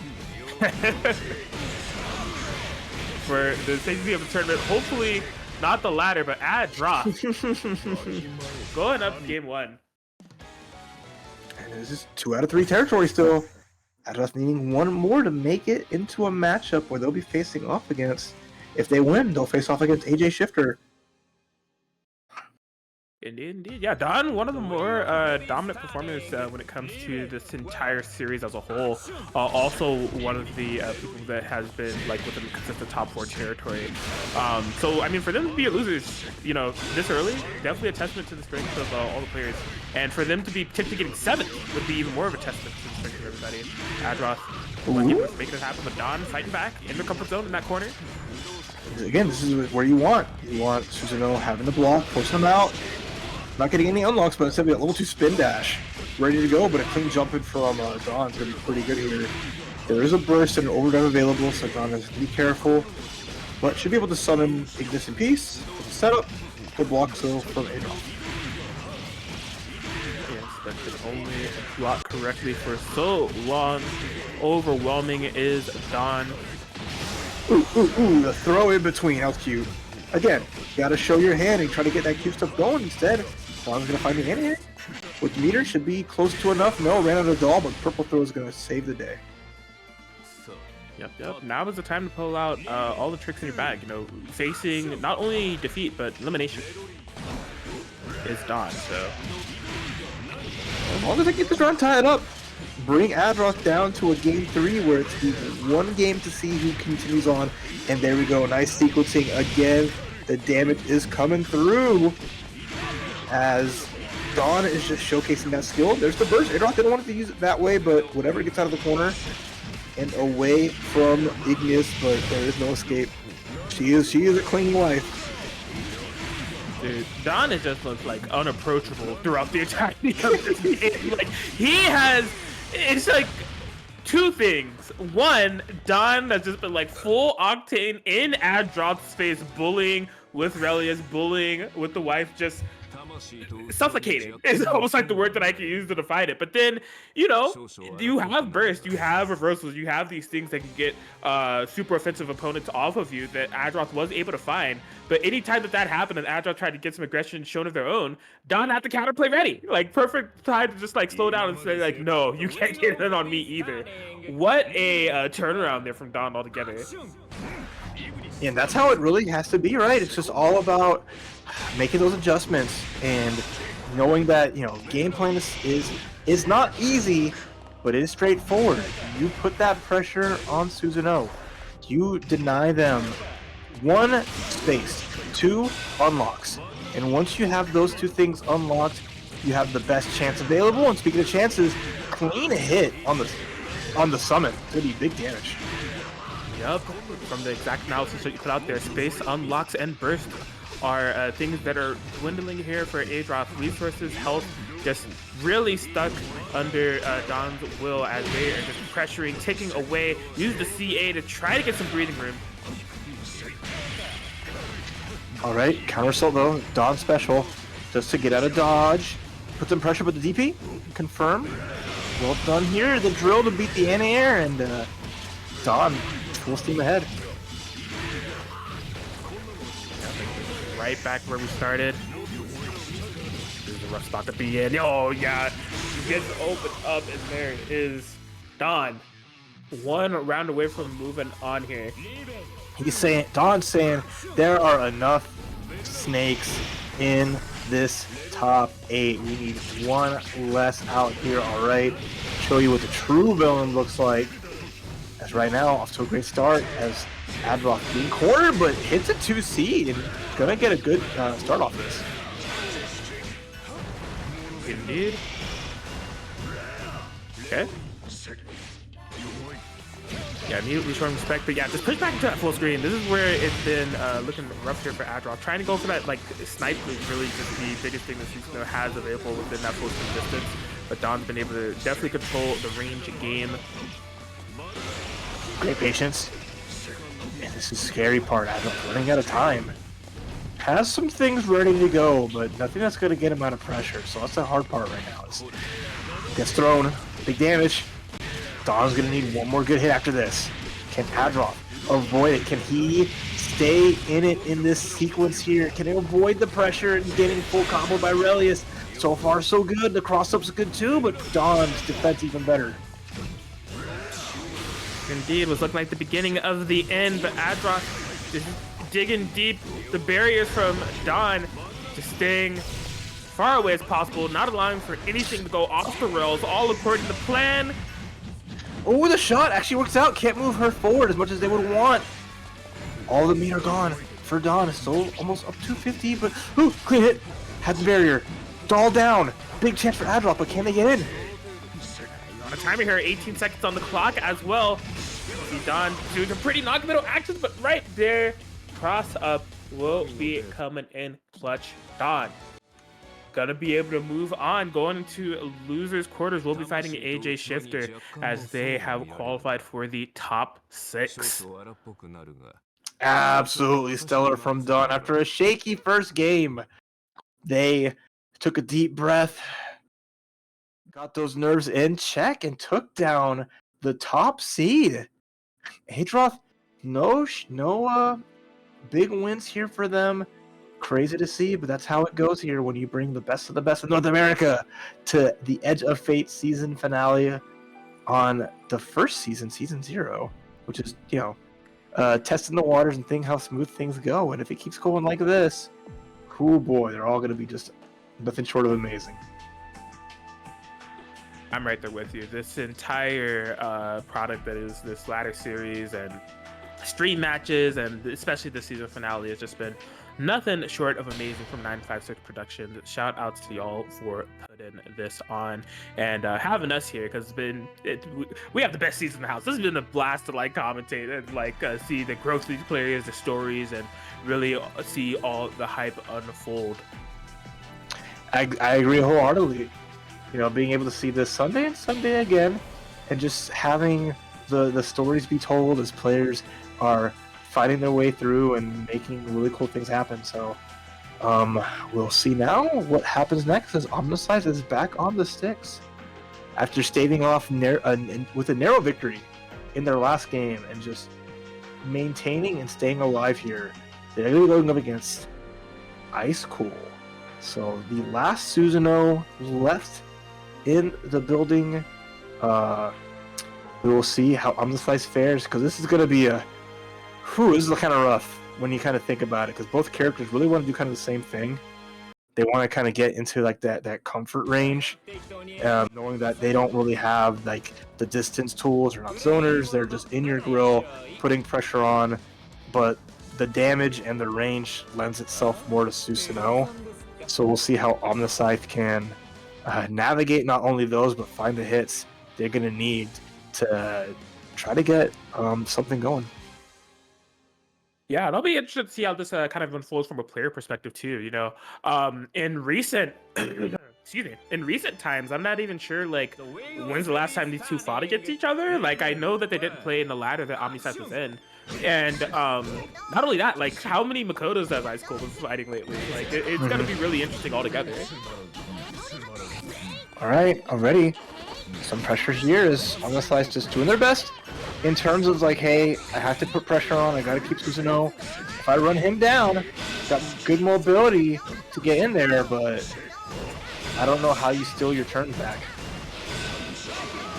Definitely a problem that will have to be solved. Ice Cold. Okay, teleport behind, but Ice Cold ready for defense. That was something that we saw from Omniside quite a bit within the previous episode. All right, there you go. That's cool. D-Bay on the backdash. You are so greedy. Omnise's greedy with the Corona upper, but still plenty of hit. Okay. Into the cute reset too. There we go. Setups with plenty. Didn't get a full combo from it, but that's still funny nonetheless.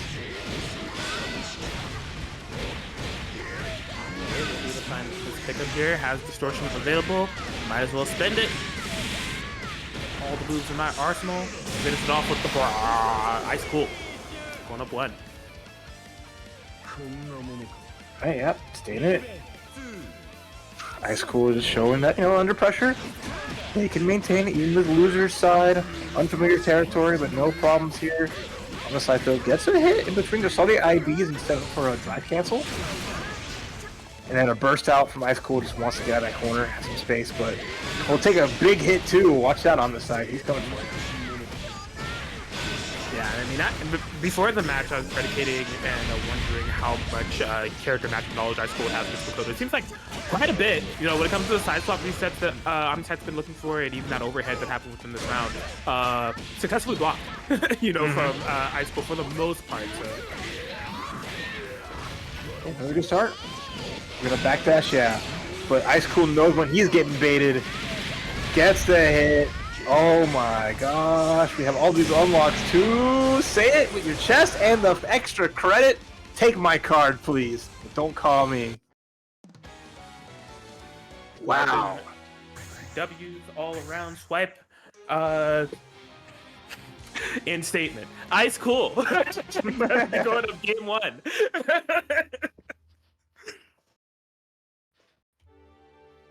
The wheel of fate is turning. Revenge 1. Yeah, it really feels like they have quite a bit of established control on the matchup. So sorry, the Omniside trying to take the fight even closer, just mix it up even more. Retro gameplay, overdrive activation here from Ice Cool early. All right, here we go. Overhead, just in the face. Again, no fear here. Only thing we're getting really worried about is maybe a certain mash or a wake up throw. Instead, nope. Ice Cool, not even worried. Gets the hit, gets the damage, starts things off. Yes, out of the pure momentum, thanks to that counter approach and throw. We are on the opposite side of the screen here, and Ice Cool, just relentless, has been able to run away with so much of the round, forcing a burst out of Omniside. You see Omniside is, scroll hopping forward. How do I approach this? The backsway? Okay, backswing below, connects, no full combo. There's the tail. You know what? Hold this uppercut. Good response. Yeah, Omniside honestly had the right ideology of what they were looking to do, because they were trying to airstall in order to bait an anti-air. But what they hadn't realized that they had already did it with the double jump, and then ended up going with the tail afterwards, and it actually ended up making them susceptible. So, right frame of mind, just not the proper timing. Yeah, really well done. And now this is a do or die point for Omniside. Clean hit though. All right. Let's see, can we finish these big combos? 3K on deck, gets the Comet Cannon, forces out, and then you know what? Ice Cool too good at recognizing situations and getting anti-airs. Oh no. This is looking rough. Caught out the air. That was a combo with no meter spent, by the way, because of how that hit. Oh, goodbye. What is your problem? Double DP will be able to take it. Ice Cool gets the 2-0 victory over Omniside in dominant fashion. That was just what a way to go. Ice Cool making a statement. Yeah, just wow, crazy stuff. Just the first time that DP hit, if Omniside would have lost, to the fact that the Corona upper got baited with the DP, and because of the invincibility, it got hit in the later portion of it, giving a potential for a juggle because it was still counter hit. If that would have been the finishing, that would have been insane. But we'll take another like meaty DP. I ain't got a problem with that. I ain't gonna hold you. I think Ice Cold knew that interaction would happen with the Corona upper. They had 100 bar, and like if Omniside hadn't burst or didn't have burst, they wanted to end it with the Astro on the side. I guarantee you. Oh man, but the not many statements that need to be made for Ice Cold when it comes to their performance. Of course, repeat champ within the ladders, and now going to be within the top 4 positioning of the final. So they're in loser semis. Going to be waiting who's able to come out victorious in this next losers quarters match between AJ Shifter and Don. Yeah, still remains to be seen. Curious though, because Don, taking out Adroth, really big win. AJ Shifter has been the wild card so far, having an incredible match, taking out Play Guy, almost beating Fazama. So we'll see if they, even after that tough loss in the winners semifinals, how they deal with Don, who's coming off a big win. And a chip on the shoulder, wants to make it count and get us, get to what they feel is their rightful place. Yeah, it almost feels like the narrative of this Edge of Fate has really been that like gods can bleed, because as far as like the people that have been really on top throughout like the majority of these ladder series, Ice Cool is one of them, Fazama's one of them, Dawn is one of them, right? Ryuka Sim, also another one who I have been failing to mention. They finished 9th tonight, but that was also somebody that was getting like constant top 4, like top 6 placements. And out of everybody that I named, all of them are like in the losers bracket or eliminated besides Fazama. And so courtesy of that has been the performances of Mercury Unit number 14, who's in the winner's final side, but also courtesy of that has been AJ Shifter's phenomenal play with the upset that they were able to get over like Play Guy. So yeah, with this fight against Don, if they're able to maintain that story that we've been seeing thus far, the gods can bleed, would be playing into the run that AJ Shifter's been having thus far, but Don has really looked locked in these matches, especially with the ones they had against Adroth earlier. Yeah, exactly. That match was 2-1, so it was not the easiest road, but a big win nonetheless. But now let's just see again. It all comes down to how comfortable AJ Shifter is going to be here, playing the new 13, and how much, how well they can withstand this pressure. Because round start, Don just moving forward, not letting up, and knowing that hey, it's 2 versus 1. Ignis can do a lot here, especially taking the hits on the projectiles. Especially when they have the meter, but when they'll put the wall up and just move forward. And look at this round, super clean from Don. Yeah, it's nearly done. We have seen AJ Shifter do some insane stuff within the context of this bracket tonight. A comeback like this would probably be one for the books. They're making it happen here, slowly but surely. Well over Half-Life done. Oh?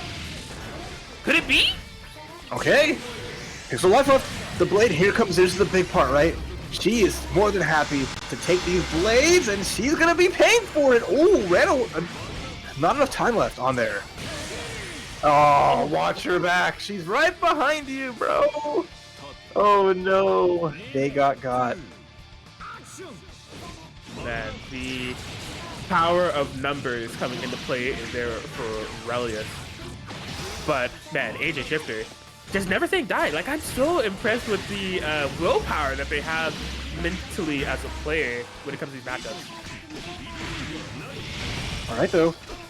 Don still knowing that their game plan, if AJ's going to be content and putting himself in the corner, then Don is going to be more than content to put that pressure behind, gets the delay air dash.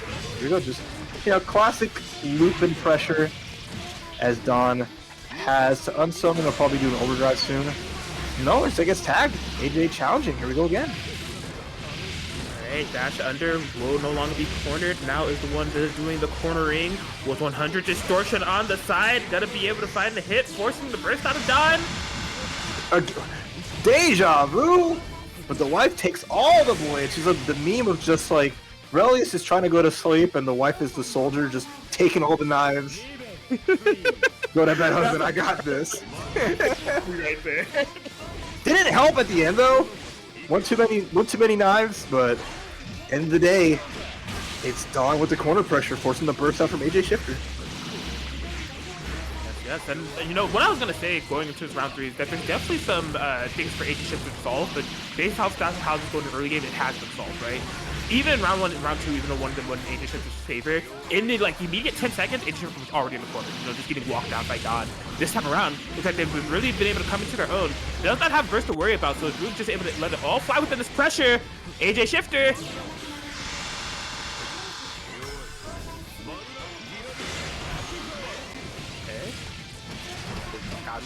Again, the power of numbers is adding up here as Dawn is able to have Wife do a ton of work here, even within the full screen capabilities. Double jump, activation with the snipe. Okay, AJ game 1 against Dawn, continuing their tear as the story of the Edge of Fate Season 0 finale tournament. As again, they're just trying to add names to their list of those that they have surpassed to get this far.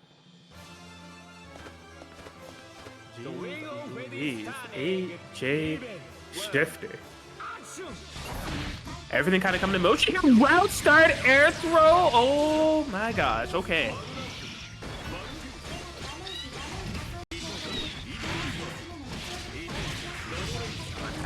None of that as soon as they were set free. Keeping their eyes on the prize, having to rush down. Best in town. Okay, they should be able to find the opportunity first. Oh, look at God! Just getting in as soon as possible. He's played enough platformers to know how to dodge all incoming projectiles, getting all those good jumps. Okay, big blade. Too far away for anything meaningful, but still, there you go. Yeah, Dawn with the summon. Had a spot where AJ could not reach, so Dawn just trying to answer back and tie things up 1-1. Okay. Another early start here for the AJ. Thanks for anti-air. Barrier pushing back, but that is new. I can come from all ranges.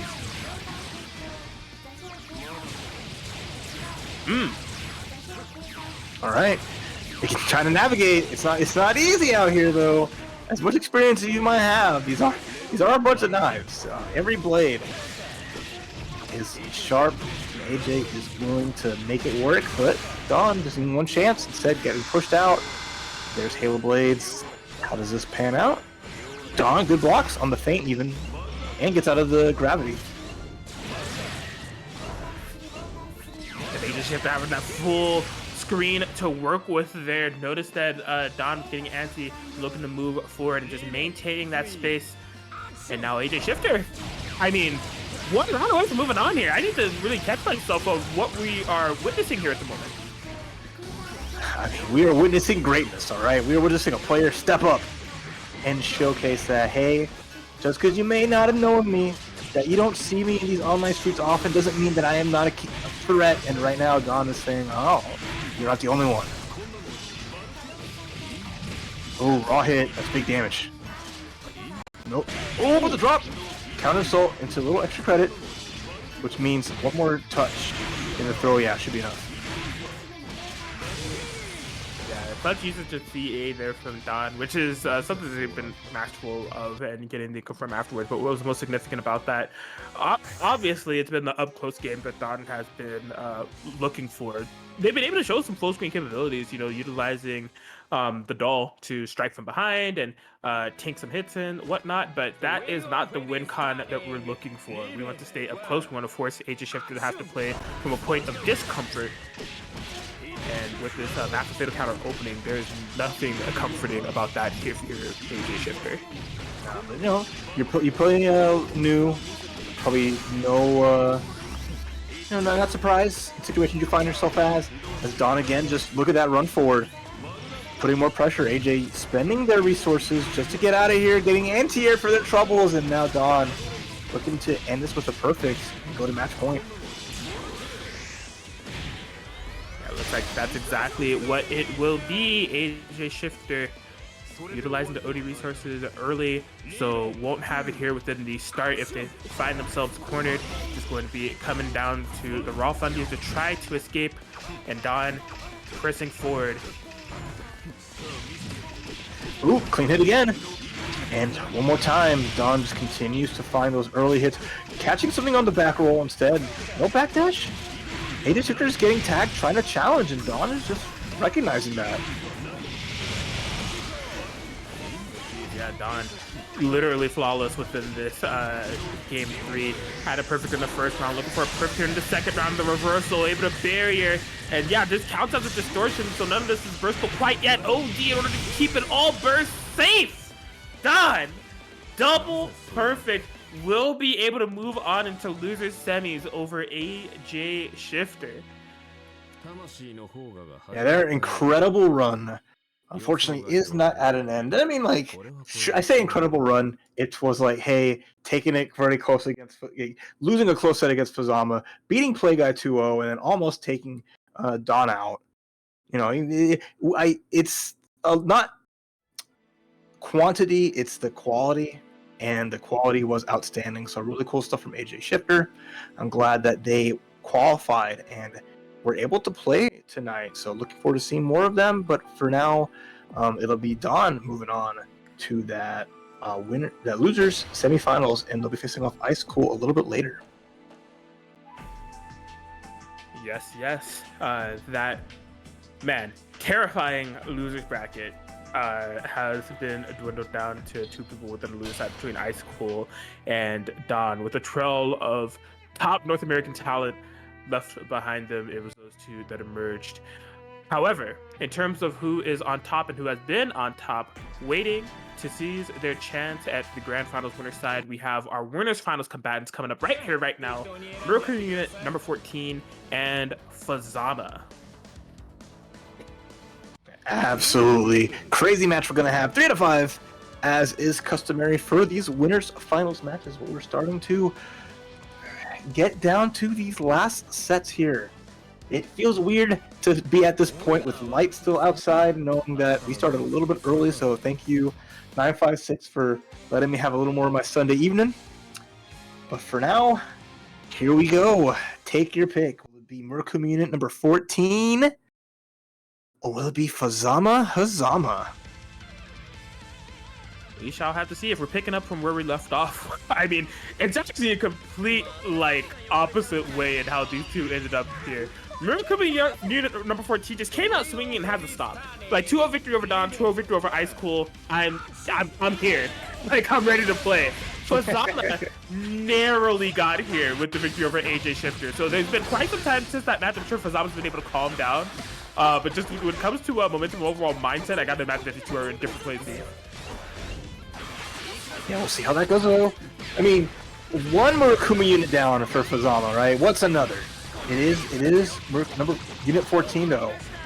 She is made of different material. Right now, though, Fazama doesn't care. How's she going? Full tangent. Off you go, taking that quick trip to the sky, but Fazama with a clean first round, and here we go. That's a big statement. Indeed. Okay. Oof, yeah, you can see Mercury number 14 trying to dash under, be a little bit unpredictable on the ground move. Fazama able to strike perfectly from the airborne trajectory and capitalize on the corner positioning. Here we go. Oh, that's air unblockable. If you were not bearing, you're getting snatched out the sky. That's what a call out from Fazama, who's just been, I think, probably experience could be a big part of that, right? I'm sure these 2 have faced each other plenty of times, and I know that Fazama is, I talked about it last time, one of the players who's really turned things up in 2023, online and offline. But Unit 14, here she comes. Oh my god. I was gonna say, there's just only so much that you can take at this given point. Mercury number 14 just being absolutely ruthless with the aggression. And then, yeah, Swords of Revealing Light just to finish the job, tie up the round. Here we go. Next round coming up. Really important. I mean, who wants to go up one? That's the number one thing, right? I mean, they both want it. Only one can take it, though. Yeah, exactly. Let each other know what type of time it is. Set the tone, get a feel of the pace. Looking at number 14. Oh, yep, denied. Gonna be staying in that corner is Fazama. OD activation, but I got the homies to back me up. There is no escape, player. Yeah, even getting cut low. All right, 14. Gonna activate the trap card once again.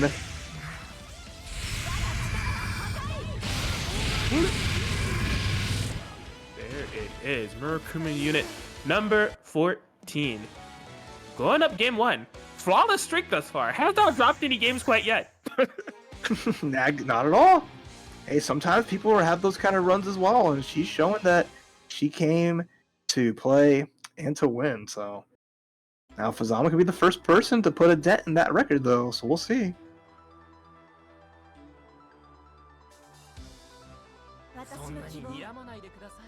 Whoa, the palette just changed in real time.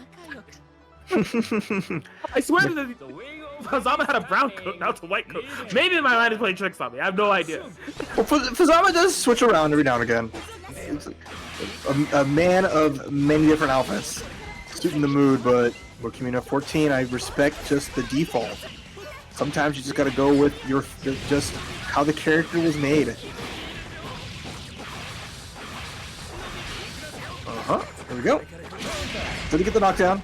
It takes the hit either way. The counter hit's going to be a little bit of bounce into a knockdown, so Fazama getting some good stuff going here. Put to Tenjin, denied. Yeah, immediately burst into 6A. Oh my god. It was another one of those snatches. Fazama's been so incredibly on point with these. Again, it's going to be a round going in their favor. Hey, if you want to keep jumping, yeah, that's the price to pay. The skies are not safe out here, huh? Protected as a master of the sky should in the form of Fazama and Fazama. Right back in there, gonna be able to really take advantage of the situation. No OD to worry about. As we're back into the left side of the screen, gets the swoop. Oh, watch your toes. And a quick zip. Okay, I like it. Knockdown again. This is a one-touch scenario again. Fazama's gonna bait the burn or bait the DP. Simple, efficient, well played, tied up 1-1. Fazama, I love the fadeaway. Just the backup. You don't even have meter to RC your DP, and Murakumo 14 is probably banking on the fact that okay, Fazama's not gonna bet I'm gonna do this, right? Like, would you have gone away? Would you have expected a DP there? I mean, truly, I think it's just a showcase of confidence there from Fazama to even do that maneuver there in the first place, because they have been so on point with the anti-air game that air unblockable chain. They were just willing to create that space and say, yeah, if you up back, I'm going to be ready for that. You're going to have your barrier intact. And if you're whipping anything, I'm going to have the punish there. I have the massive life lead. It's on you to try to escape out of this, dire situation. Already, Fazama continuing on their onslaught. The first to put a dent on Murakumo 14 in terms of games. And are able to avoid the overdrive after the overhead since it has such low recovery. All the bits are flying, but Fazama able to navigate through it all effortlessly. Okay, so I like that. 5A, not committing to a big anti-air, but committing to the burst. No punish though. Big opportunity. Murakumo 14, she's trying to put on some pressure, but oh, missed a big chance and wake up 5B. Are you kidding me? With the Hotenjin on the side, you already know that we got side swaps coming around, or maybe we don't know? Question mark. Burst here from Murakumo 14. Oh, nice throw. That's it. Again. It's like you know with where the chain is, where Hazama's gonna end up. But it's like, okay, cool. Thanks for meeting me at my destination and picking me up from the airport.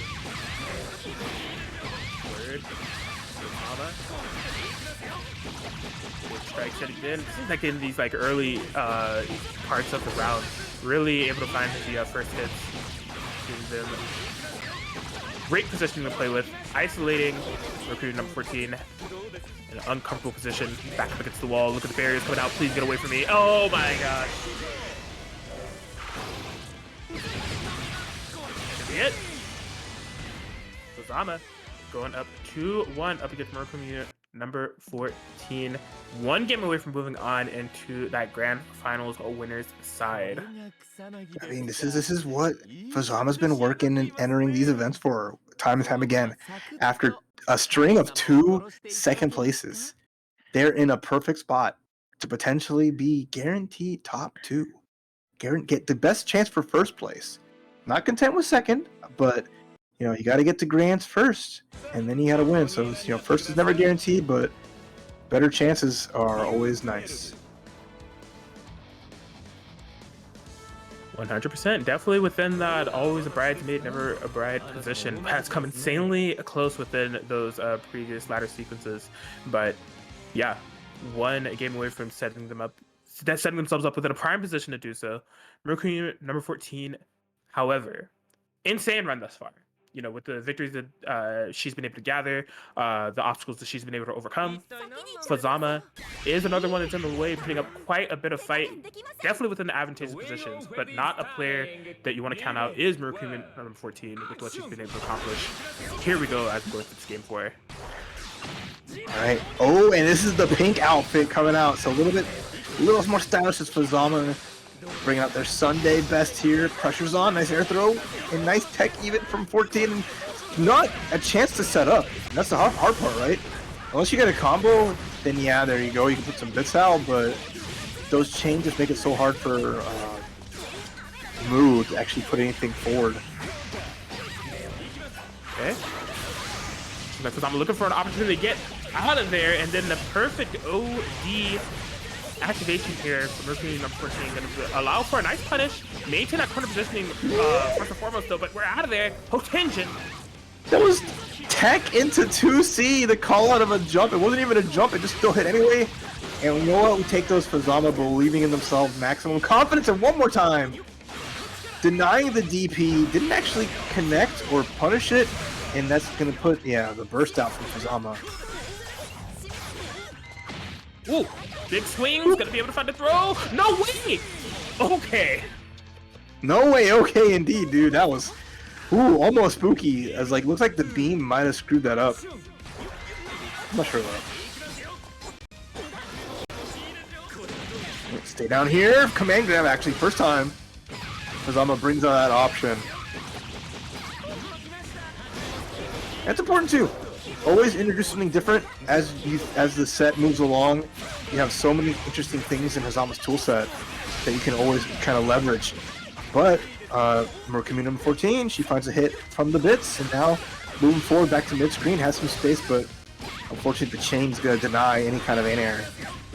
It's so hard. You see Mercury number 14 trying to swing away with that giant robotic sword that covers a massive amount of airspace, but Fazama being so slithery, so sneaky, able to just chain right through that hitbox. What a confirm! Immaculate confirm off a counter hit chain in the air. Oh wow, okay. There's a challenge, there's a chance. 2C whiffs, the hover. Astro's ready too if Mercury 14 gets something. But it's Hotenjin off of the activation, the OD. Fazama really well played there, right? Did that last week a lot. Overdrive into Hotenjin, saw the gap, got the hit. But Unit 14, not out of this yet. Yeah, OD spent, so doesn't have to worry about it. This is the opportunity to strike. And this is honestly extremely necessary for Mercury number 14 to get these early game dubs, because Fazama's been really finding the first hit and able to get so much mileage. Now it's Mercury number 14's time to shine. Ooh, bull drive back. Gonna be a super. Oh, what a call out!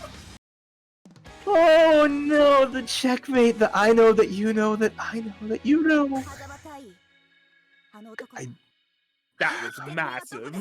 We have been talking about and highlighting how on point Fazama has been with that chain, making contact so many times as soon as Mercury Unit number 14 takes to the skies. But just the counterplay to the counterplay.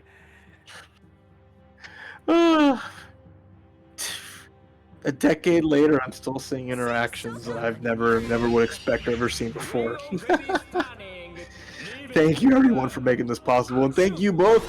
Thank you, Unit 14 and Fazama taking us to a final game. Go.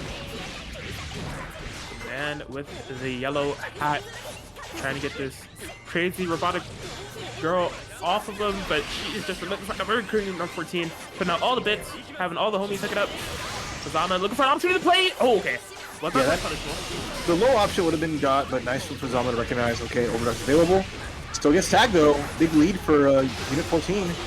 Goes for the throw, nice avoidance.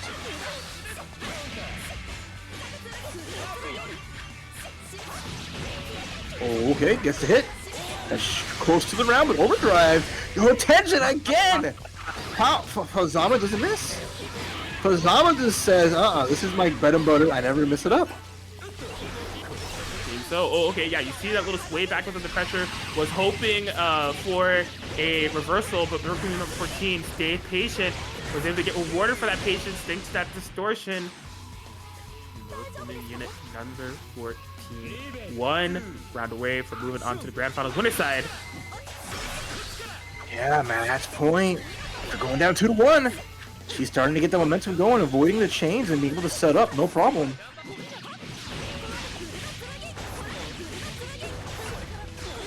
Finding pickups again. This is another one of those opportunities to strike, something similar that we saw from the previous game, where Fazama does not have that burst. And Mercury number 14 getting the opening strikes here. The barrier dwindling down. Fazama looking for options, looking for escape. Purple throw has been teched. Are we truly out? Whoa! Finally!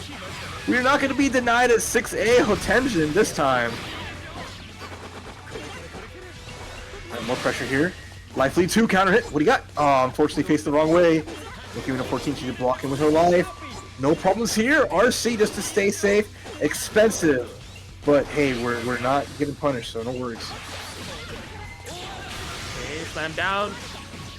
Whoa, just maintain the pressure thereafter. Not worried about EA or anything of the sort. Not even worried about the Hotenji that we've seen time and time again to Fazama. Ooh, not over yet. That was a clean hit to make it, but too far. Trade. Throw. Tech. Air, confirm, good, and now Fazama gets the gear throw, taking it to the final round. Of all things to be looking for, Fazama finding, it never ceases to amaze me the way that he finds those zip across the screen air throws. Insane stuff. Oh, we're getting funky with it. I like it, the neutral combo. And now pressure's on. This is a great round for Fazama, but looking at 14. There's the overdrive. Oh, but I love that super jump. Get out of the EA range and be right on top of her head, but she has no answer. Fuzz, go. Fuzz kind of being unleashed here as the pressure wages on. Mercury number 14 quite a ways away from getting an OD or burst as a matter of escape. You see the bits coming out now, thanks to the screen. Been able to be gathered out of the corner. Q stuff, double chains. Fazama though, look at this lead. Meter 2, but here only the jump in is gonna confirm, and Mercury 14, she still has an opportunity here. Finally finding some nice damage. Corner situation, might have to force out an overdrive or a counter assault. Fuzz is playing so confidently with the maneuvering and mobility, but the only thing about that, you're getting away. Mercury number 14 calling for assistance, and here we go. Ooh, does it hit? Overdrive. Attention though, the trade! Are you kidding me? Oh my god! I can't believe it. Fazama will be able to get the 3-2 victory over Mercury unit number 14. Attention! That's the way that it had to end. There was no other way. Fazama will be, as we said, setting themselves up for a prime position to be the Edge of Fate Season 0 champion. But man, what a way to do it. I mean, Mercury number 14 really was bringing things back. There were like sequences when we were going into Game 5 where I was just feeling like she had it. Like it was just ball in her court, everything in her favor. But Fazama, a one-of-a-kind player, always able to make the necessary adaptations at play, even when it comes to right to bring it to defeat OD Hotenjin power play. Fazama is just the king of the scrambles. I need to go over to his house for breakfast because I know he's serving up something great. Because oh my god, we saw it against AJ Shifter. We saw it again. Another Murakumo unit going down, but just the fact of just like there was just like you're like, oh, it's Hazama. Okay, cool. I have him under pressure, right? He can't activate overdrive. I'm fine, but he's still in overdrive. The power up on the Hotenjin in that situation, insane, right? I am at a loss for words. Just like, hey, cool, if it gets blocked, I'm fine, but that was the best case scenario. Actually, good for them. They got second place twice in a row. Now having the best odds to get first, but we still got a long ways to go before that happens.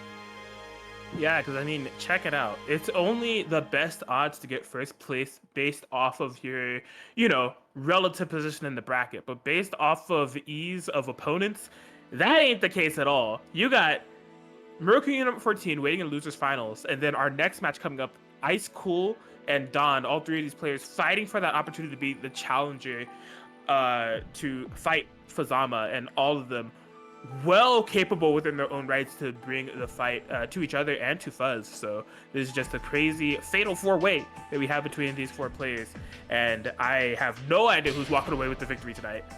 Not at all. I mean, between all four of them, they're just the Titans. Probably the best we've seen from the 3 weeks we've had of Edge of Fate. So now it's just going to come down to these last set of matches.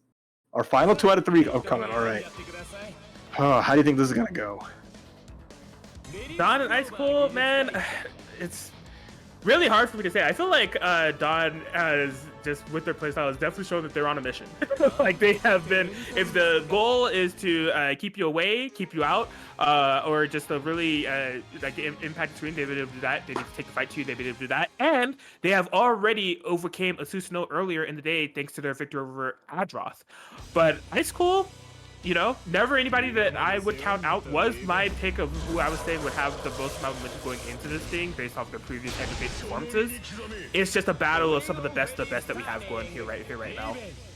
For sure. And yeah, let's go. Losers semifinals. Don Relius versus Ice Cool Susanoo. And the first strike going to Don. It's going to hit that overdrive, get Ignis all topped up, and getting good damage too. Because again, this matchup is all about putting Susan in a cage before the power-up can occur. Yeah, so as you noted earlier, right? Keep Susanoo out of the game and not allowed to play. That means no defensive options, do not pass go, don't collect $100 or any seals. But Ice Cool is finding a way to break out of jail. Oh my gosh. And we know Don loves going for that, huh? Counter assault's like their bread and butter on defense. Getting massively blown up here. Look at these little 4K as a punish. Massive amount of damage.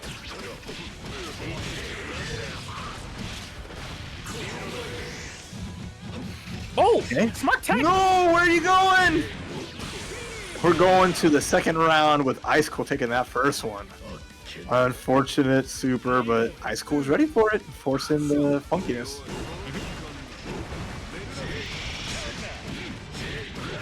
Oh my gosh.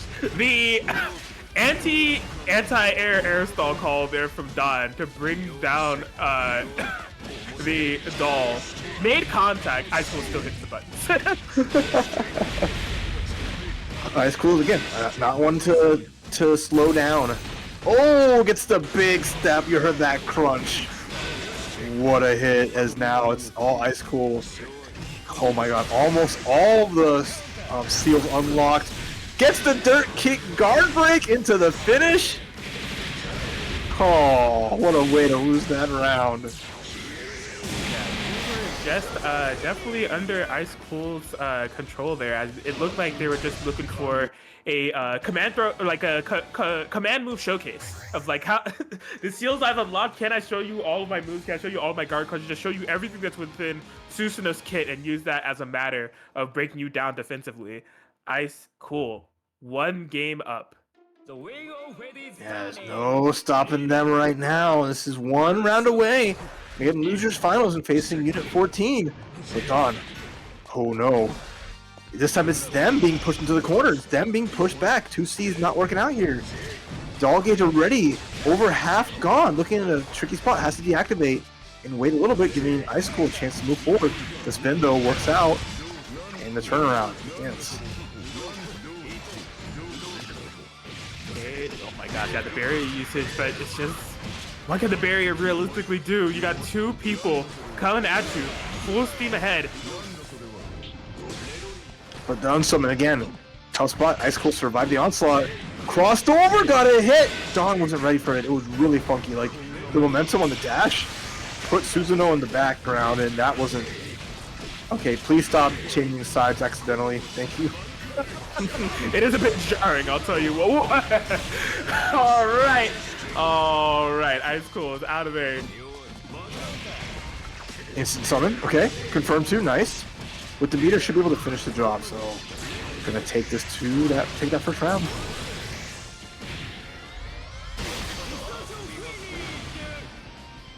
There it is. Don staying in this.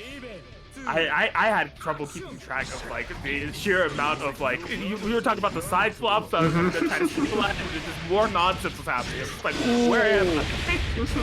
Where are they? They don't know. No one knows. Okay, big step. Nice block, but the unlock is still there, and the air to air is good. All right, Ice Cool.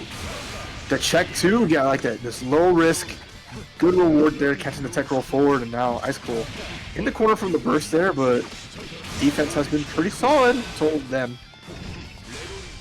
I think there was more at stake there for Don altogether on that tech roll forward. You saw they immediately burst it. They were just like, okay, if Ice Cold doesn't punish, I'm out of here. But if they do punish, I'll just burst and I'll take advantage of the current situation.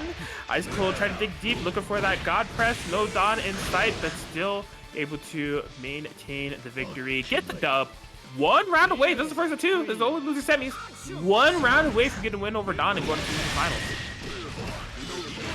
Yeah, big shot here. As Dondo gets that first hit again, they know what's at stake, and they know that they cannot let Susanoo get free, get some momentum. But again, this Aurelius has to give up sometimes. It's just built in the character. Once you run out of the gauge on Ignis, you have to hang back and wait for that to come out sometimes. Oh, clean hit. Nice blocks. I say, until that hit confirm. Oh gosh. Is this the end? Will this overdrive or burst save the day? I need something. Okay. GG maintaining, and there it is. Ice Cool.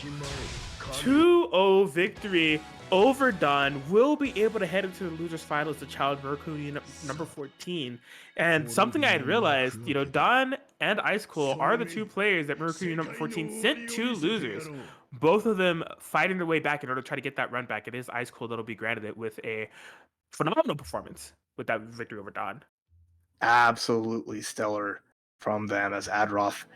Showcasing that they're the top seed for a reason. They made some great stuff happen all throughout. And good stuff to Don too. I mean, 4th place, super respectable in this pool of 16 amazing players. Unfortunately, outside the top 3. But I hope to see them again when there is more Edge of Fate. But here we go. Atkins, we're down to our final matches and our final warriors. Yes, the top 3. Fazama waiting in that winner side of grand finals. 2 second place finishes within ladders, looking to get it where it all counts to the season finale and finally crown themselves as a champion. Mercury Unit number 14. Gonna be within this losers finals. Somebody that has been really exemplary throughout this season finale thus far with the victories that she's been able to get, and just her overall presence of mind and approach to this thing has just been super sharp. And Ice Cool looking for vengeance, looking for the run back against Mercury number 14, but most of all, striving for perfection. Ice Cool, the 2-time Edge of Fate champion. They've entered 2 Edge of Fates. They won 2 Edge of Fates, number 1 and number 3, and would be looking for the trifecta if they're able to get the season finale victory tonight. So many stories on the table, so many phenomenal players at our disposal here as we have our losers finals up and ready to go. This run back between Mercury number 14 and Ice Cool. But this time it is 3 out of 5. Winning 2 games is not enough to satiate the beast. So now we'll see who can win in the long set and who will face Fazama. Ooh, I am excited. This is gonna be fun just to see a set happen again. Potential Jumper Deputy or potential for Adroth to make a statement. Or Ice Cool, sorry. Ice Cool, excuse me. I understand. 2 top level Suzuka players. I sometimes get them mixed up myself. But hey, yo, I see it in the chat. I'll go ahead and amplify that as well. Exclamation point match arena. There's 29 codes left and 130 of you watching. I don't blame you. This is the place to be if you love some Blazblue action, but we need to make sure that these players feel the love. Utilize those codes before the internet. There's only 23 left. You could probably do it before the loading screen is even done here. You just hit the claim code button, log it through a multitude of ways, and you will be able to donate right then and there. We appreciate the support of the Centralfiction community and 956 Productions. It has all come down to this losers finals, Edge of Fate. The run back, is Ice Cool going to be able to make the adaptations? Oh yeah, that's right. Ice Cool has not been able to overcome this player. Like despite the flawless performances they've been having overall, Mercury number 14 is somebody that beat them within one of the previous ladders and within the top 8 tonight. So.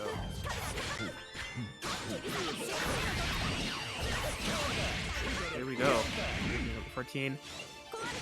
Trying to find some presence here thus far. Ice Cool looking to close in space. Not a lot for any free bits to be set up. Ball fly. Okay, early burst here from Ice Cool before things get too carried away. Big jump in. Trying to keep his burst safe side to side. Not being locked on the back corner for there on how OD spin. Tries to jump in. This is huge for Ice Cool. Does not have to worry about that. As this round wages on, the knockdown. Take pressure. Taking advantage of what they've been able to find. Yeah, that OD burst no longer a factor, and Ice Cool will be able to take round 1. Looking good, looking good.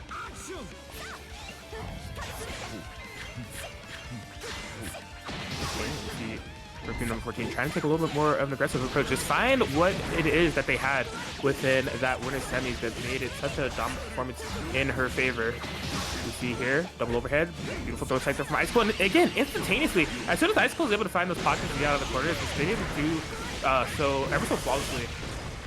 Mercury number 14 grasping Ice Cool immediately. CA, get off me. Setting up shop. Ice Cool recognizes the dangers at play of full screen move and just closes the gap immediately. Finds the knockdown. We're staying on top of move by any means necessary. Block the teleport. Okay, swinging away. Setting up shop is move. It is number 14 that is on the life lead. The bit hooking it up. Cannot really capitalize off of it, but gotta be able to escape out of that corner where she's been trapped in thus far. But really the comfort level that Mercury number 14 has been able to do by just like flawlessly moving in and out, side to side, left to right, and setting up the bits in order to amplify the screen control. We are tied up in rounds here in this game 1. Oh my god, big start. OD activation, no burst available. It's my life lead and I need it now. Here we go. All the seals, all the tick pressure in the world. Okay, Mercury number 14, putting the pressure, not gonna let that one rock. So the burst has been utilized. Comfort level fighting from the corner has been a Mercury number 14 specialty so far within this game. He's gonna be able to do it here. But yeah, the bits in the back definitely amplifying the pressure offense game. Come back, Ice Cool. Goes up, must come down, slams to the ground, and there it is. Big step, big stomp. Overhead has been coming in clutch as Ice Cool is going to be able to take the game 1. The vengeance is imminent. Has 1/3 of the job done here within the losers finals. First to 3 as Ice Cool strikes blood first.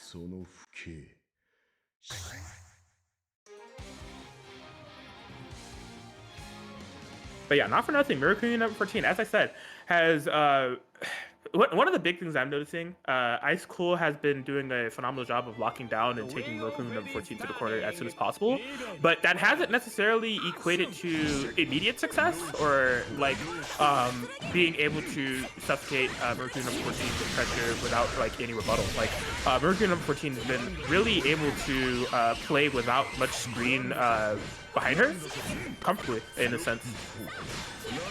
Okay. No thing to worry about. Ice Cool. Oh wow. Activates. Bruh. The hitboxes. Another one. Yikes. This is rough. That OD spin from Roku number 14. None of it really coming to work in her favor as much as she would have liked. These two no buttons. Just too big, covering up too much space. Ice Cool really found something here. Going up round 1 within this game too. Alright, trade. There's nowhere to run!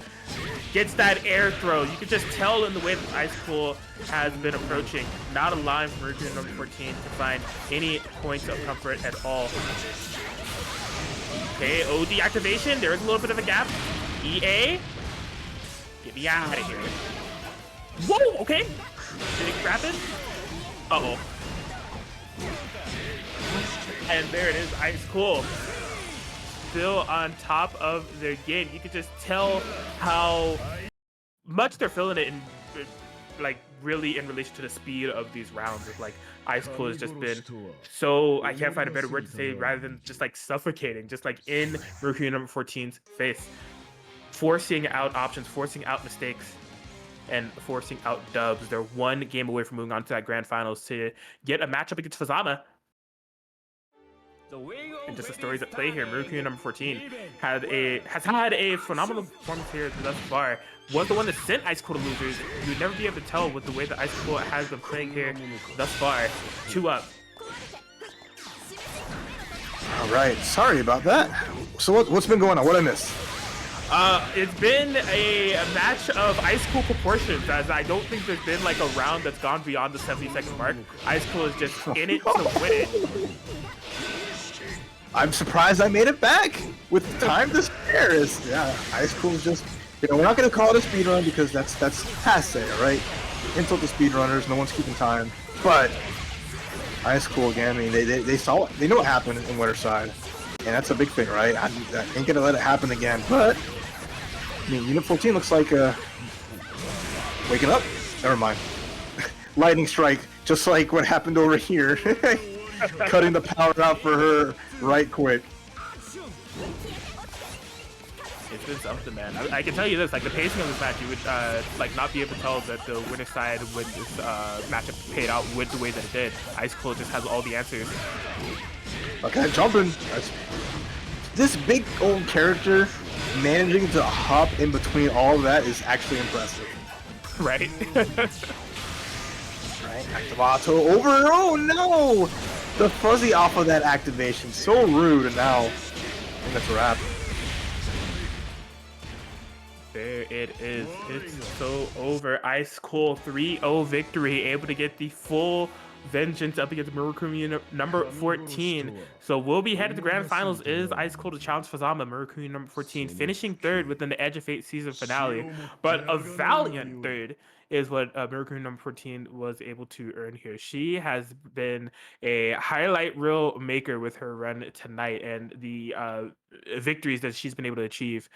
Really fought for it, really solid, and was a pleasure to watch her kind of cook within the Edge of Fate series finale tonight. Yeah, really well said. I couldn't have said it better, and nice to see them make that huge run. I mean, taking Ice Cool down to losers already really good. Unfortunate that, you know, I'm sure unhappy that she couldn't finish the job and send him packing, but, you know, that's how it goes, and there'll be more opportunities in the future. But for now, we're going to be setting up for the grand finals, but I know we haven't really talked about them yet, but Chickzama, if you want to bring up your slides you got, we can go over those before we get to the big finale.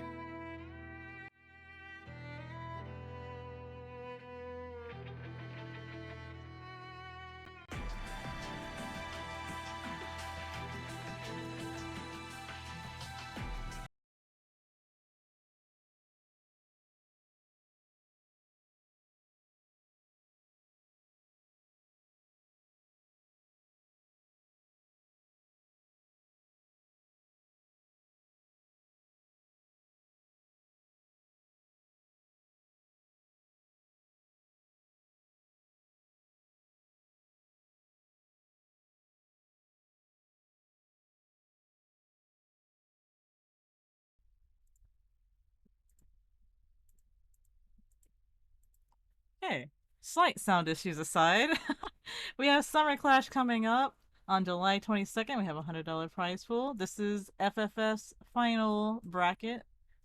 They're retiring from the tournament space, but definitely join and send them off. Kasha and the gang have been nothing but the best. And yeah, I will be entering, so you can see me too. And their finale is on August 12th and the 13th. They have 16 players lined up. Some of the best in BB, from Monarch, Bananakin, Nano, Beta. It doesn't stop there. You have Ice Cool, Kyo, Psychotic, Kairos, Haru, Kilkogi, Ruka, Ray, and 4 more people from the Summer Clash as well. And there's also, do not forget, yours truly is running BBCF at EVO. We're almost at 100 entrants now, and definitely join that. I hope to see you all there in person. If not, we can definitely turn into the stream. It's gonna be really good.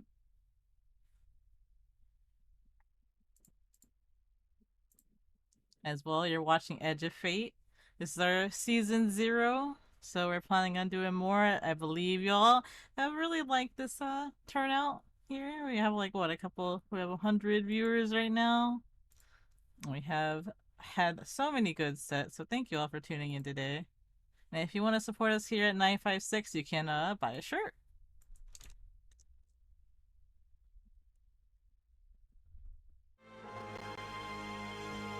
And that is it from me.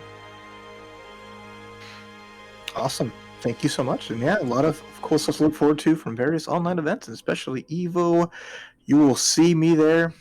I will not miss that for the world. So I am gonna have a lot of fun there. No Chigzama venturing out from Texas again. It'll be nice to see you have some fun, especially you'll be busy running the tournament for Blazblue, but you'll have a great time nonetheless.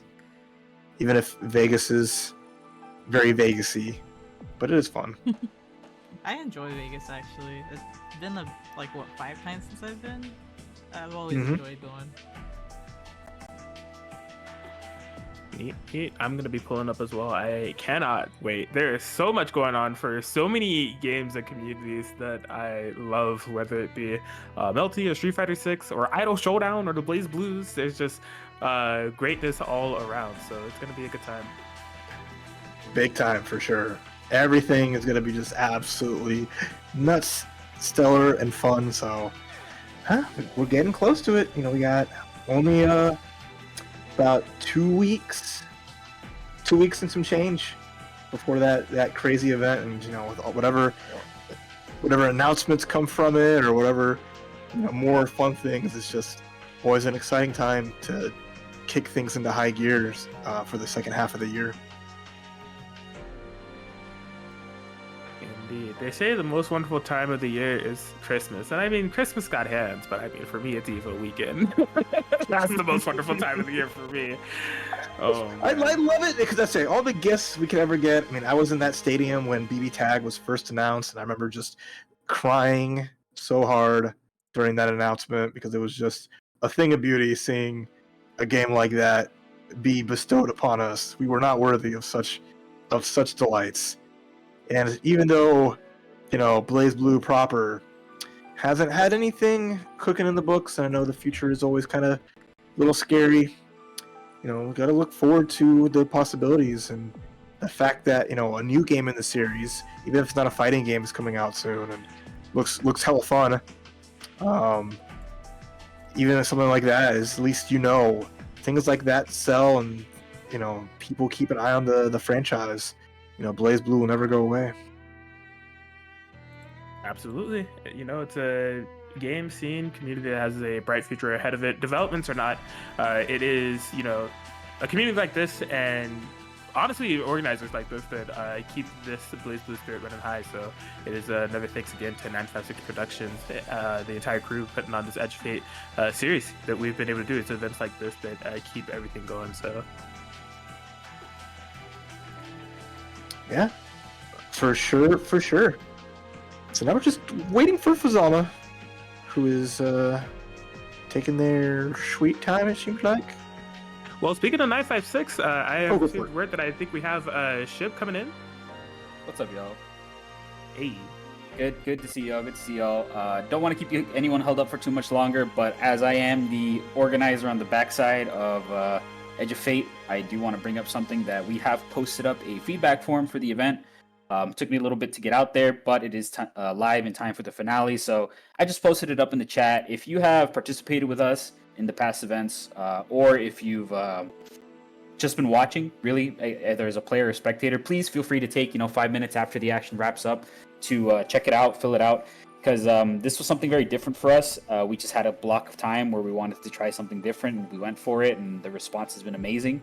And I know a lot of people are asking, like, what comes next? What do we want to do? People have had a lot of really constructive feedback just in doing the event from the start. But we really want to be able to kind of get the big picture and reflect on it and do something great.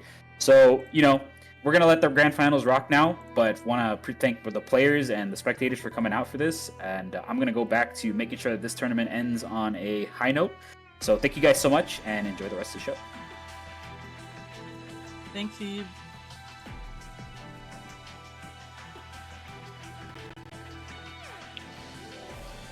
Thank you. Show some love to the 956 staff. And yeah, do that feedback form. Let them know what you think. This is something that has been, as Ship mentioned, a test, something that they had some free time, wanted to put some resources into something new, and let them know if they hit it out of the park. In my personal opinion, I feel like they did. I'm going to fill out a feedback form and let them know that I think this is awesome, and I think you should too. Yes, I will, definitely, because I just had a wonderful time being a part of this and seeing everyone come together and enjoy, especially because, again, online events is what keeps the community moving as we go from offline to offline.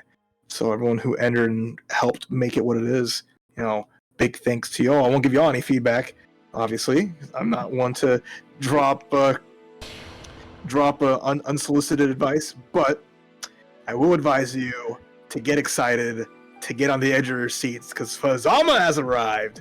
In the winner's spot of Grand Finals, we have our final match of Season 0 lined up as Ice Cool the challenger. The two-time weekly champion is going to try for that top spot against Fazama, the two-time second placer.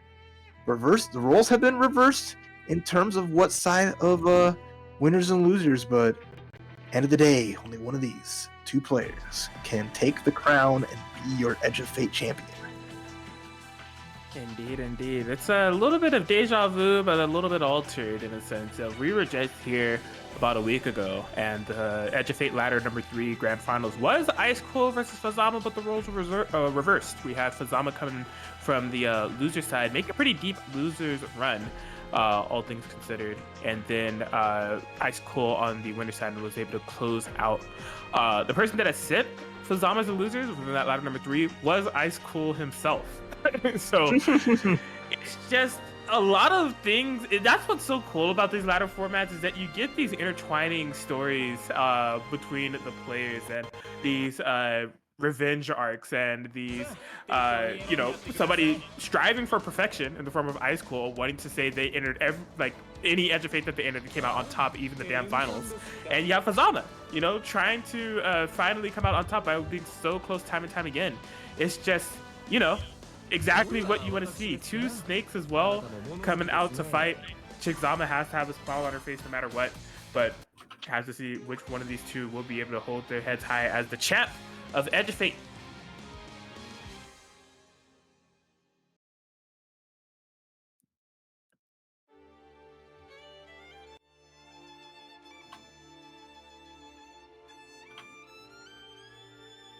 And here it is, Fazama. Honestly, a ton of nail-biters in order to get into this spot. They have not been able to get to the grand finals on their side without some resistance from their opponents. Whereas Ice Cold on the other end of the spectrum, they're on like an 8-game streak. They have just really been able to run over a lot of the opponents that they've been fighting within this loser side. Mm-hmm. Yeah, I mean, that's the thing, right? You get sent down to losers and that activates your almonds, and Ice Cool is activated as all heck here after winning 3-0. Losers finals Fuzama took their sweet time to get here. A little bit of a cooldown on Ice Cool, but what's cooler than being cold? Ice Cool. I love it. Fuzama get a snatch into that corner. We've seen that confirmed before. What goes up must come down. To the ground we go. Alright, there's a sweep. Nothing big off of that. Yeah, Zama's not really one for like 3C, leading to anything that's really huge, but a knockdown's a knockdown and giving the Fuzama the life lead here. Okay, you see Ice Cool look to be on the chase. Oh my gosh! Not that throw out of nowhere. Hey, we take those TRM in effect. And that's going to be a knockdown 100% bar. Means Ice Cool can walk their way up. Oh, the punish though, wait a minute. Fuzama, patience pays off. Resources on their own end. If they make this combo, yeah, simple. Finish the job there. We're tied. We get the round on Fuzama's side. There it is. So yeah, this Fuzz that strikes first. And something that I was saying in the losers finals is like you can really kind of tell like the pacing and how comfortable Ice Cool is feeling based on how long the round goes, whether it's win or loss. Right, that one a little more of a slow burner, and I mean naturally so with Fuzama's mobility, it's gonna be hard to actually capture him as a character and Fuzama as a player. Exactly, and it's almost just been showing that they've been able to skirt around every little thing, but 2C is a different beast, and the snipe is gonna mean that Ice Cool is gonna get a huge momentum lead here. There's the level 2 spin dash. So much pressure as the escape comes up from Fuzama, but still though, one touch is all it's going to take for Ice Cool to tie up the rounds. Okay. Oh, whips for days, high and low, but there it is. Going to be able to find a hop, skip, and a jump, and a round. Tied up here, these two. Right. It always makes a statement. Who gets that first game? Who sets the tone in this set? And even though Fuzama got a counter hit at round start, gets snatched out of the sky. Often you see a Susanoo air throw, in my opinion.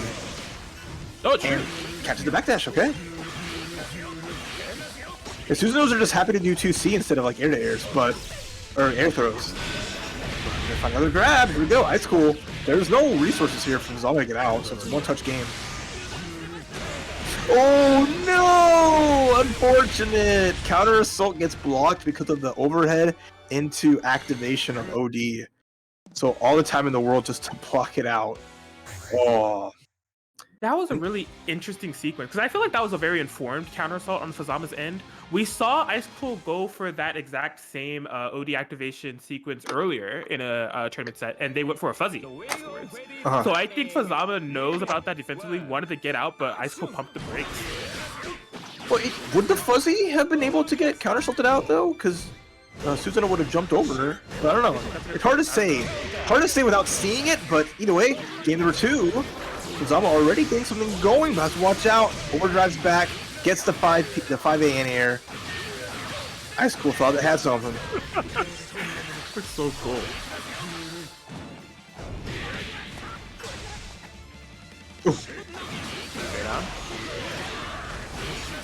Yeah, that pressure of like, oh, I whipped something. Let me just wait. Oh, never mind. Let me get my brawl on. I ain't talking about Super Smash Bros. Alright, Hotenjin. One of Fuzama's best friends. Not used as a reversal this time just as a combo extension. But man, not the drop set you would have seen here as Ice Cool takes full advantage. Yeah, enough unlocks to make that combo really hurt. Opportunities coming out. Second hit, yeah, there we go. Hotenjin, we take those trades, and that'll be the round. Good call out from Fuzama already. That was a big part of the win against Unit 14 was that overdrive activation into Hotenjin, so it's still in effect. It's still working out pretty well. So. Okay. Buzz really starting to come into their own here. Finds meaty timing. Okay. I like it. Good damage on this combo here, and you know, this is the anti-Susanoo playbook. And continuing that playbook too, yeah. Even with the overdrive, I don't care if all of your seals are unsealed, you are still under pressure and you're not going to get anything going here. Yeah, it definitely seems as if Fuzz, with the way that they construct pressure, one, to keep things relatively safe, not keep themselves fully exposed. You know, we see a lot of sway backs within the way they construct their Oki, or just like, you know, inching in with jabs to where it's just like, if you're gonna pop OD, you know, they are trying to leave themselves in a not like vulnerable position, make you commit to something like a DPRC or something. Yeah, exactly. There's a lot of those little spots, but you know, without any tools under your belt, it's tough to even force anything of an issue. Fuzama though on the board, 1-1, 2 away from becoming the champ and defeating the second place allegations. But here comes Ice Cool. Literally, here comes Ice Cool, running it down. Oh my gosh, it's just the hits that Ice Cool is able to find. Of course, the matter of Susanoo and the type of character that he is, but you just feel it in your soul. And you feel it on the life bar as well, as Fuzama is just bleeding. Only 20 seconds have passed in this round. Has to feel like just, ugh. How do you get this? How do you get Ice Cool off of you? That's the fun part. You don't. Even when you up back, there is no safe spot. There's the crush. Just stepped on the bottle. You hear that? Just. My man stepped on glass as a pastime. He don't care. And that's what makes the Swiggy matches when they involve Ice Cool and Susanoo so like crazy. You know, one round you see it's just like, man, how does Susanoo get in? What even is this character's win condition? And then the next round is just destruction. It's just like in there. And then you're just like, oh, I see. And then I see it stands for Ice Cool. Look at them go with this lead here.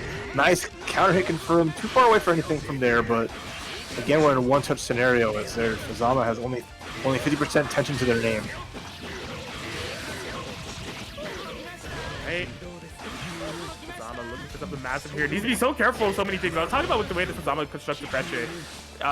Does have meter on deck. Is Ice Cool. You can see them running in, trying to close it out right here, right now. No Fuzama to be found. All right, big damage. Fuzama working their way up slowly but surely. It still needs a lot more here. There's a DP available, so got to respect it just a little bit. And a 5A. Wow, we're going for that Astro. Give me that soul. Flashes all across the screen. Ice Cool. They came to play.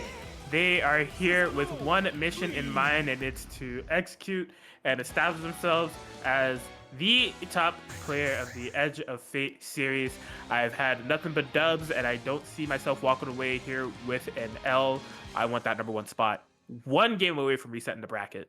Yeah, and not giving up anything anytime soon. And the ending of that round was crazy because it was just like there was only one place that Fuzama was going to land, and Ice Cool was just waiting for it. The trap was laid, Fuzama had no way out, and now Ice Cool is looking to bring him down to the loser side. Although the counter hit, good start here. Fuzama is not shaking up too much, getting these big confirms to start things off.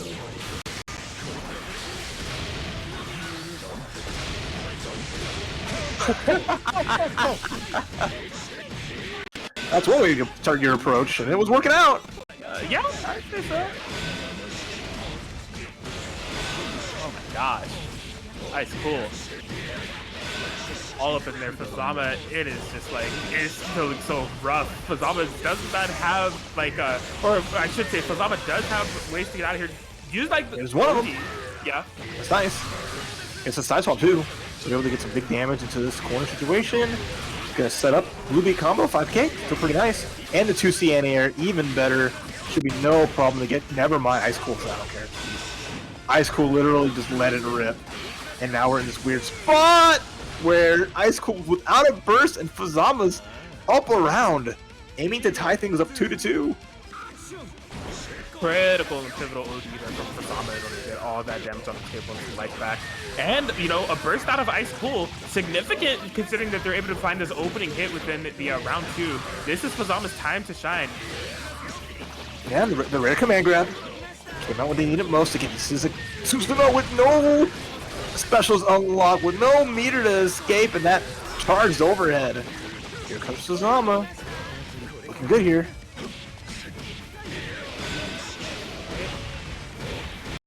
A little opportunity for Ice Cool to fight out, but not without a ton of damage being done. Ice Cool Going to be able to get that OD and burst back here shortly, but has a life deficit that needs to be overcome. Ooh, what an air to air. Ice Cool with the burst back. Really important here. Big step again. Fuzama doesn't want to use this burst, but is in a position where they're gonna be, well, tying up rounds, so it's not like the worst thing ever, but still. Activate OB. Yeah. Counter assault, okay. Gonna get life back. I like it. There's no bursting here on the side of Ice Cool. Not gonna be enough damage. Wait, I lied! The EA, so perfectly timed! Wow. That was just the exact routing that they needed to take. That a second later, no EA, you already know that the burst was going to be coming from Ice Cold one way or another. But Fuzama was able to make sure that that initial hit was a fatal one. And oh boy, the position that this has left us in. 2-2, reset point, tournament point. Where are we going? We are going to Game 5 in our first set with Fuzama getting the first strike, getting first blood. They just need the one win to get the championship and stay on the winner's side. And all Ice Cool needs is that dub to get the reset and take us to one more amazing set here. But this can play out any which way. Oh my gosh! Both players committing to the OD, but it's the EA from Fuzama that strikes. Okay, we're out of there. The tail has whiffed. Fuzama. This lead, pretty good here. Nothing unlocked yet except for the one just, there you go. DP at least available now. Nothing crazy. That's cool. Getting caught low. Let's watch out. Backdash gets caught. That's the round. Fuzama. Tournament point! Oh my gosh. Could it be Fuzama's time to shine within this Edge of Fate series? Climbed multiple ladders, found multiple victories, just has not been able to get that first place finish. This could be it. No better way for a tournament run by Fuzama to end with the original Snake, Hazama, taking it to the top. Good, this is not a bad start. Fuzama really close to getting that burst of OD back. I have never seen such a core call out. My man moonwalked all the way into an anti-air. Incredible. Prime positioning here from Fuzama. Ice Cool, not to be counted out. Here we go. Big damage on the table, no burst. Utilized from Fuzama. Typically opting to hold it for any OD activations. The tick pressure is coming in. Attack! Right. Oh, no escape! Can't get out just that easy, but the EA! Oh no! One touch. Either player. Will it be the win? Yes, it is! Finish the story, Fuzama Roads. It's roads to victory here for Fuzama as they are your Edge of Fate Season 0 Grand Champion. Congratulations to Fuzama, able to clutch it out in the finale. Time and time again, ladder after ladder, Fuzama has entered and has not been able to walk away as the #1 finisher until now. Until here in the finale, we've been working our way here for the past month. And the grind has given Fuzama the ultimate time to shine. They have earned it. What a W for them to earn here tonight. Exceptionally played and so well done. Taking it to a Game 5 in the first set and just everything just worked out so well. I am so happy to see them succeed, take the big win, and just have the notion that, again, time and time again, the hard work pays off. You enter every week and you really iron out the problems you had. And just, like, that's fighting games, baby. You love to see it. Yes, I am extremely happy to see Fuzama be able to take this, especially just within the context. Sometimes I do a little bit of peeking into that Edge of Fate matchmaking channel. And Fuzama, first of all, with all the exchanges that I had with them, it seemed for them, seemed to be like a really nice fellow. But I've seen them say multiple times, I'm still in my jobber arc, or man, I'm jobbing, blah blah blah. And so for them to really be not only emblematic of, as you said, fighting games as a whole, but also this ladder series of just the grind, Sunday after Sunday, Fuzama Fuzama is there. Fuzama is putting on a fight. Fuzama's like right there, right at the cusp of being able to grasp overall victory, and tonight was their night. Yeah, And for sure. just amazing. For sure, for sure. I mean, it's all about growth, and growth leads to amazing things. So, goes up to them.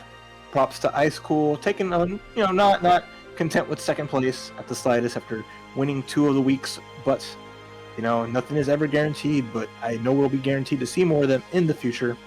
And then, of course, third place to Murakami, number 14. Another excellent run from her, setting herself up in winners finals.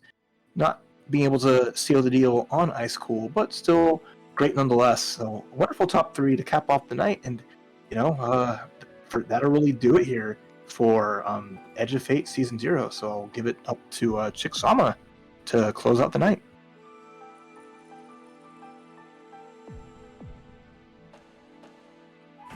Again, thank you all so much. I am so biased. Yo, let's go Hazma! Let's go Fuzz winning! That was a great set, honestly.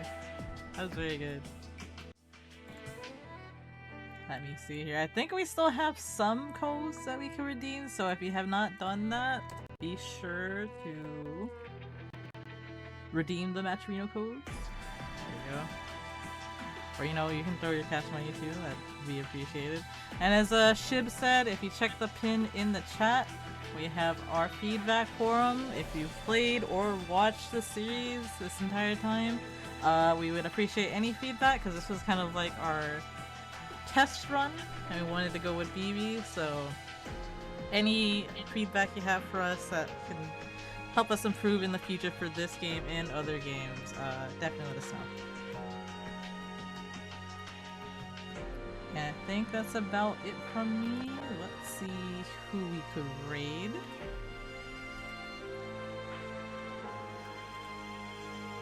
Well, we'll be signing off for now. Y'all take it easy and have a good night.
Are popping off for Street Fighter. So if you guys, if anybody that follows